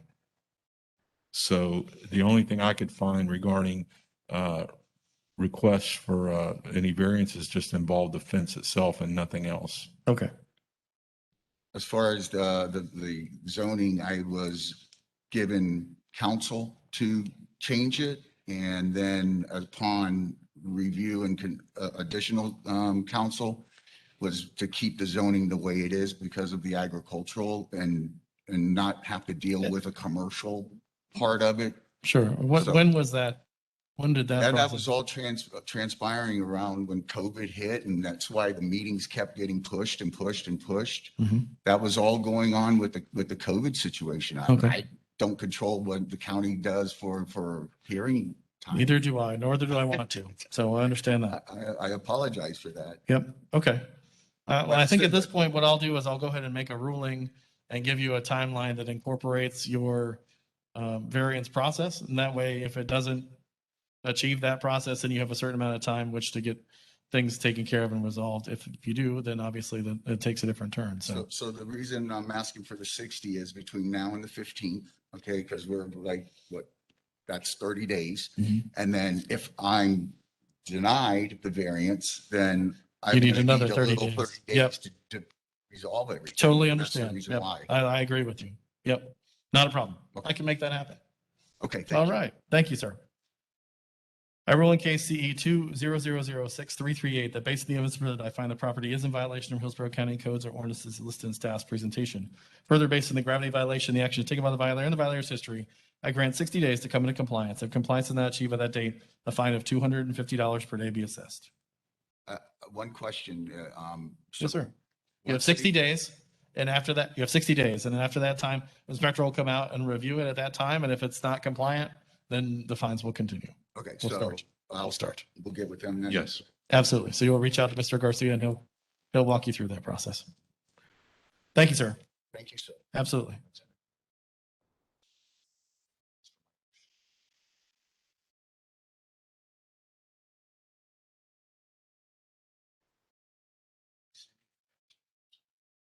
Next case, please.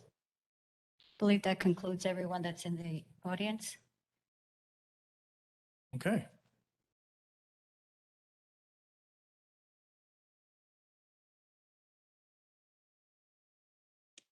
Seeing that no one is present in the audience for the remaining cases on the agenda, I will now review the case materials previously provided by county staff. And if I find the property is in violation of Hillsborough County codes or ordinances listed in staff's presentation, my ruling in each case will be based on the evidence presented, the gravity violation, the action taken by the violator, and the violator's history in determining the amount of fine that will be assessed.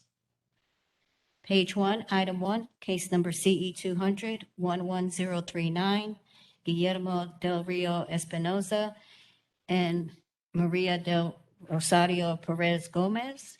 This is a continuance from a previous hearing. Do you have the case history? Yes, ma'am, I do. Thank you. And no one is present. Excellent. Officer, So I was able to contact the owner. I guess there was a little can bit you of. address your? Jose Reyes, Code Officer, Hillsborough County. Thank you, sir. I was able to contact one of the owners, Mr. Guillermo Espinoza. There was a little bit of confusion because they do have a variance meeting for November 15th, and he confused it with having to come back here today. So it's just to advise the board that he does have a variance meeting on the 15th, and it's either going to be a yay or a nay for the primary structure setback. Okay.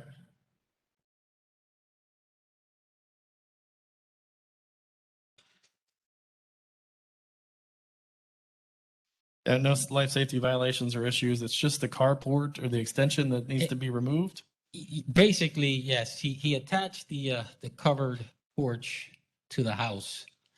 Doesn't meet the setback. It wouldn't meet the setback if he detached it because there's a 3-foot setback. So he basically went with a firm to try to obtain a variance. Okay. So And the that- variance is scheduled for this month. So the variance is scheduled for November 15th. November 15th. Okay. All right. No, I grant 90 days to come into compliance. If compliance is not achieved by that date, a fine of $150 per day be assessed. Thank you. Thank you. Next case, please.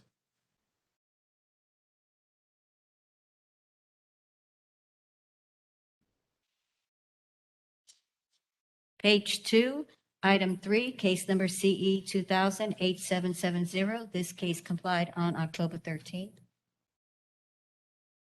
Page 3, item 4, case number CE 2100-1923. This case complied on October 7th. Item 5, case number CE 2100-2473. This case complied as of October 12th. Page 4, item 6, case number CE 21010970, the estate of Juan Reeve. We have service and no one is present.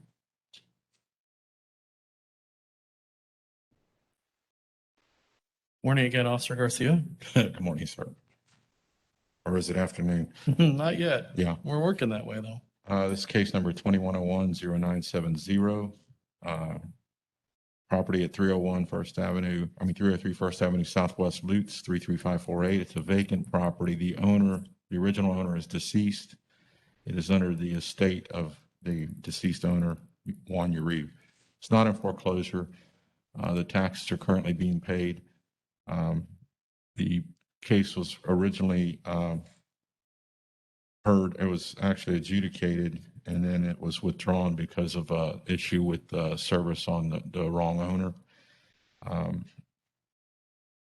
had originally went out there and observed the conditions of overgrowth, accumulations, inoperable vehicles, nuisance conditions, and roof center parts thereof.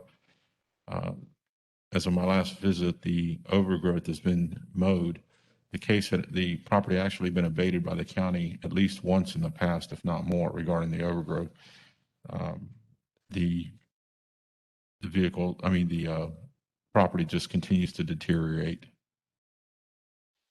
Okay. Based on your visit to the site, can you give me an idea how long you think it will take the owner to clean it up to a level that makes this code compliant?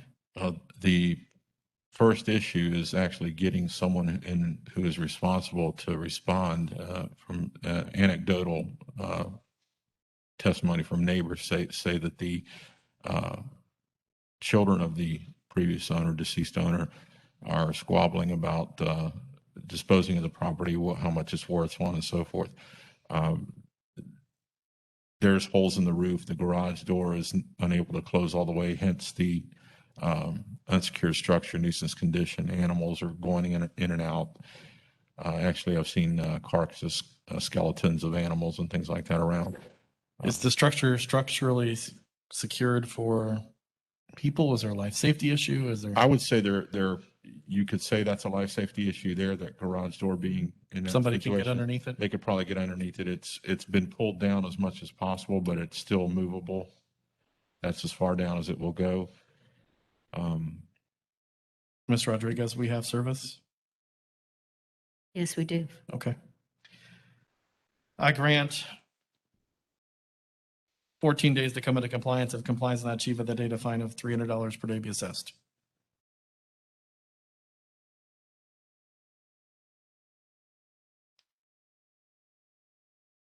Thanks, sir. Thank you. Next case is on page 5, item 9, case number CE 2100-1567, Eric Montegudo. And we have service and no one is present. Officer Steen, Hillsborough County Code Enforcement. First inspected the property located at 15102 Livingston Avenue, Lutz, Florida 33559 on February 6, 2021. At the time of the inspection, property was owner occupied, not in foreclosure. There were a number of violations, most of which were complied. The remaining violations are excessive dwellings, accumulations, and structure used as dwelling not meeting the standards of a dwelling. Over the course of the months that the case went on, I made contact. He's a Spanish speaker. He finally made contact. He had a representative that was some sort of a contracting consultant that spoke Spanish and English. We had a scheduled appointment out there, at which time I was able to see the inside of the structure, and none of this is permitted. And her goal or stated goal was they were going to apply for and obtain the permitting. Soon after that meeting, they stopped contacting me, and he installed a privacy fence completely around so that I could no longer access the property, and I haven't had any contact with him since then.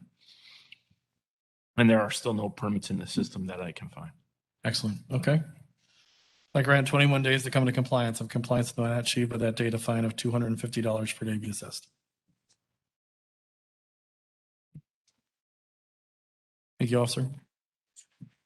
Next case, please. That was 250. Page 6, item 10, case number CE 2100-2014, SWH 2017-1 Borough LP. We have service and no one is present.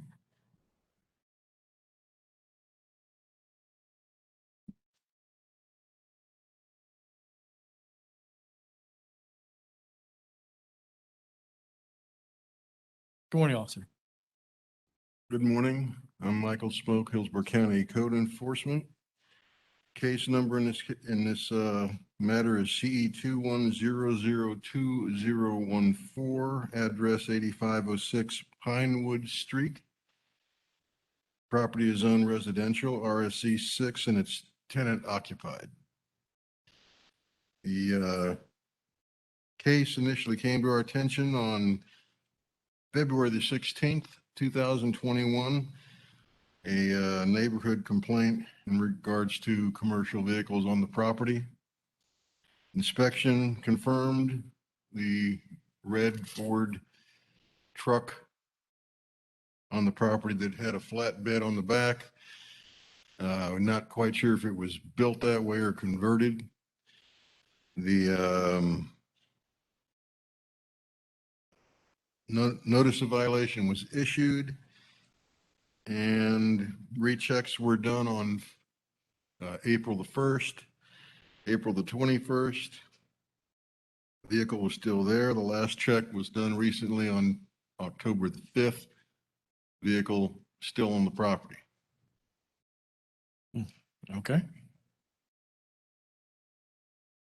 I grant 14 days to come into compliance, and compliance not achieved by that date, a fine of $150 per day be assessed. Thank you, sir. Next case, please. Page 7, item 12, case number CE 200-12852. This case was pulled per staff. Item 13, case number CE 200-13020. This case was pulled per staff.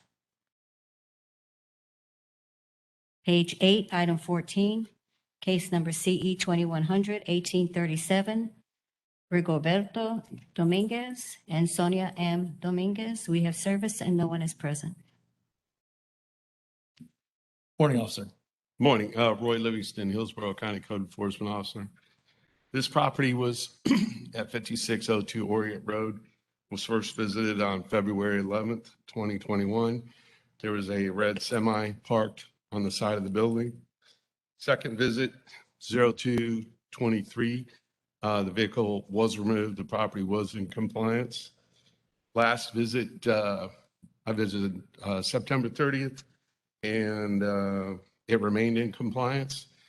The owner of this property has a history of parking that semi at the property. There's 2 previous cases that were resolved, but were for the same offense. Okay. Remain in compliance. Understand. I rule in case CE 21001837 that based on the evidence presented, I find the property was in violation of Hillsborough County Codes and Ordinances as presented. Further, I find the property is now in compliance with this code provision in order that it remain in compliance with this code provision.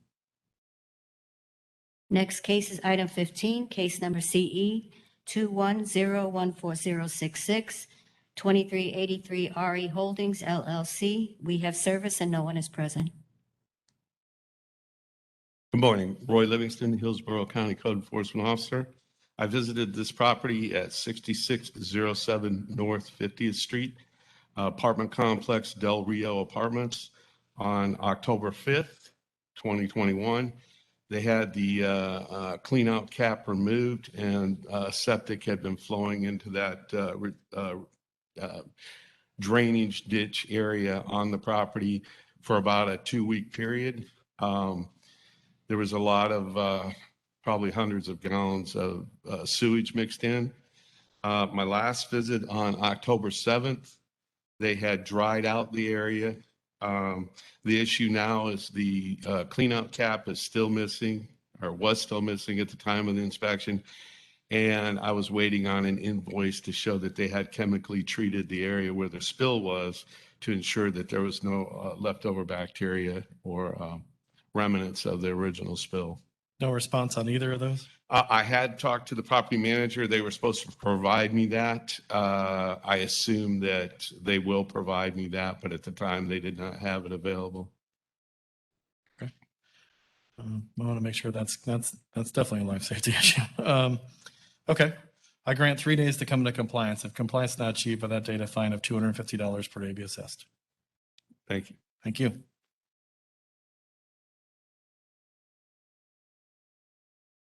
Page 9, item 17, case number CE 200-13887, George C. Messina. We have service and no one is present.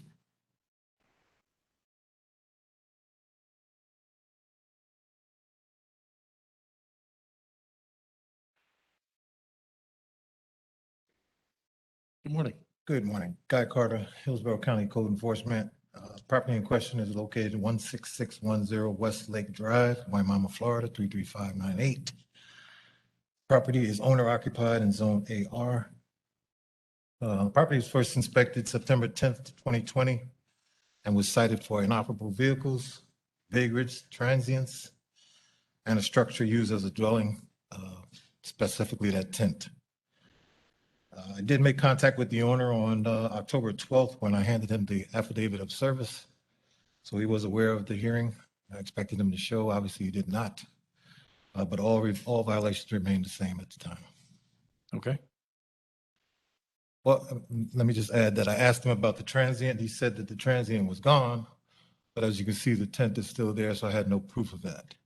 Sure. I grant 14 days to come into compliance. If compliance is not achieved by that date, a fine of $150 per day be assessed. I'm sorry, how many days, sir? 14, 14. 150. Yes, sir. Thank you.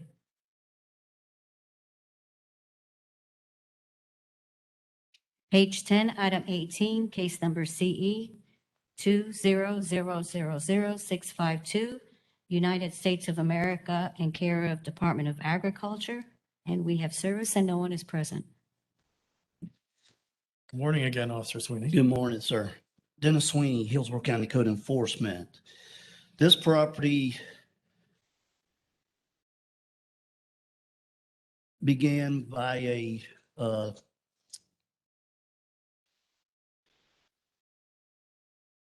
routine driving in the community, and I observed multiple conditions at this location.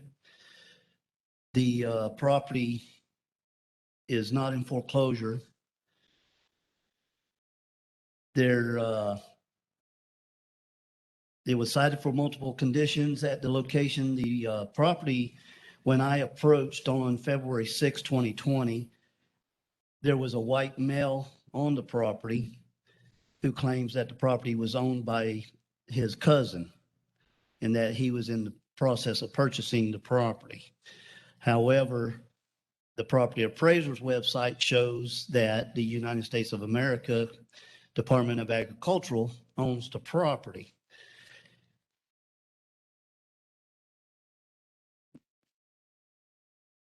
On April 26, 2020, I received a email from Trish Carter, who is the property maintenance, and was inquiring on conditions of the property.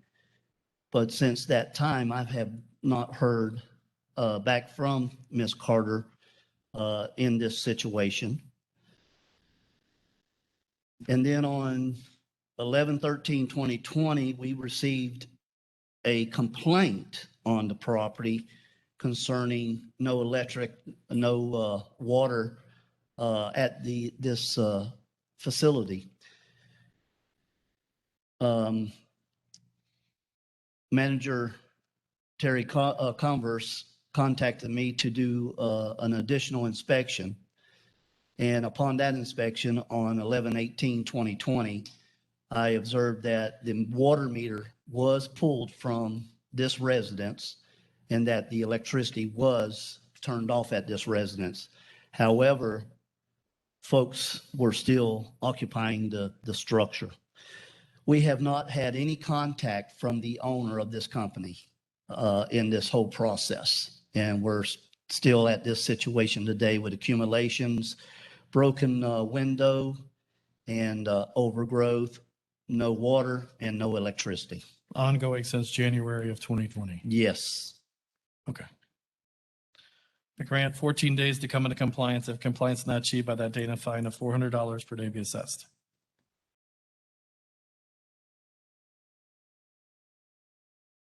Next case, please. Item 19, case number CE 2000-1991, Alan Hutchison. We have service and no one is present. Dennis Sweeney, Hillsborough County Code Enforcement. This complaint came to us on February 11th, 2020. I made a site visit on February 12th, 2020. I responded to this location and observed junk, trash, and debris, inoperable vehicles, people living and occupying an RV on location. The day of in my site visit, I met with the owner, Mr. Hutchison, advised of the conditions and advised of a time frame for him to come in compliance. Since then, the owner has been put and placed into a nursing home. This case was coming before the magistrate back in June of this year. And due to locating the daughter of the owner, we pulled that case to give her an opportunity of correcting the problems. On July 15th, 2021 is the date that I received a call from Jamie Gent, the daughter of Alan Hutchison. I have not had any contact with her since until 2 days ago, when I made contact with a relative concerning the case. They found out the case was scheduled for today.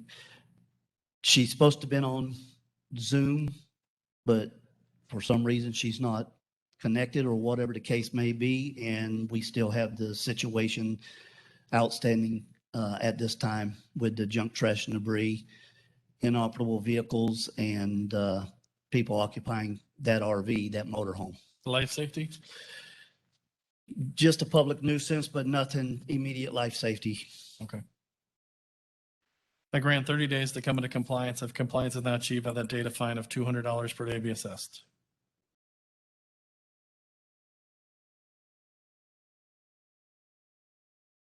Next case, please. Page 12, item 22, case number CE 2100-1412, Melissa D. Evans. We have service and no one is present.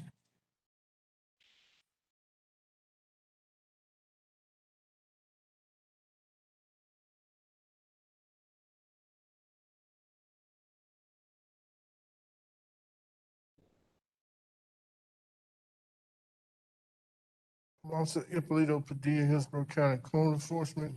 This is a self-initiated case by myself. At the time that I cited this property, it had accumulations and overgrowth and inoperable vehicles. They complied the other two, but there's still accumulations on the property. I spoke to a gentleman back in May,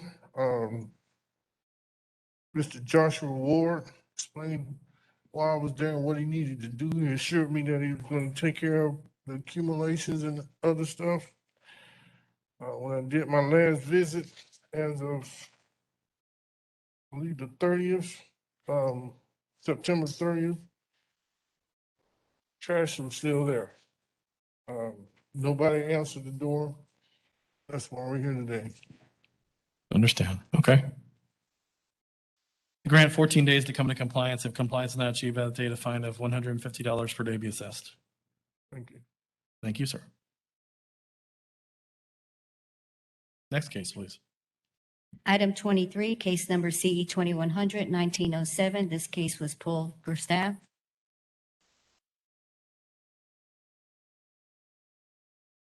Page 14, item 26, case number CE 2100-2849. This case complied on October 14th. Item 27, case number CE 200-13124. This case complied as of October 12th.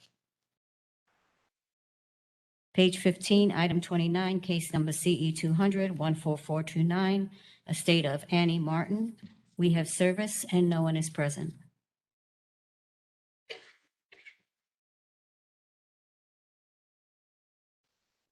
Morning again. Officer? Leon Sadler with Hillsborough County Code Enforcement.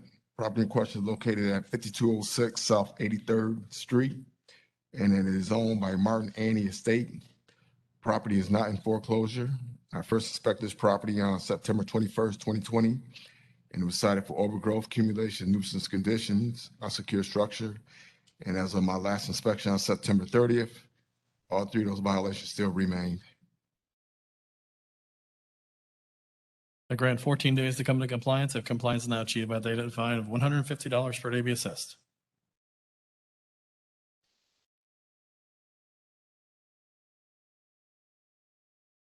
Page 16, item 30, case number CE 200-14488. This case was pulled for staff. Item 31, case number CE 200-14717, Mary Dunbar. We have service and no one is present. Leon Sadler with Hillsborough County Code Enforcement. Property in question located at 8519 Tidewater Trail and is owned by Mary Dunbar, who's also who also occupies the property as well. Property is not in foreclosure.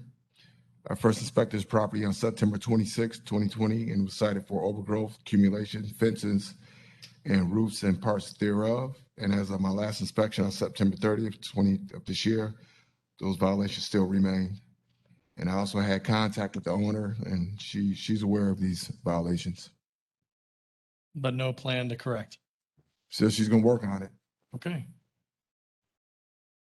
I grant 21 days to come to compliance. If compliance not achieved by that date, a fine of $150 per day be assessed. Next case, please. Page 17, item 32, case number CE 200-14972, Harold Jerome Gillespie Jr. and Adrian Gillespie. We have service and no one is present. Leon Saddle, Hillsborough County Code Enforcement. Property in question is located at 4907 South 80th Street, and it is owned by Harold Jerome Gillespie and Adrian Gillespie. Property is not in foreclosure. I first inspected this property on September 30th, 2020, and it was cited for inoperable vehicles. And as of my last inspection on September 30th, that violation still remained.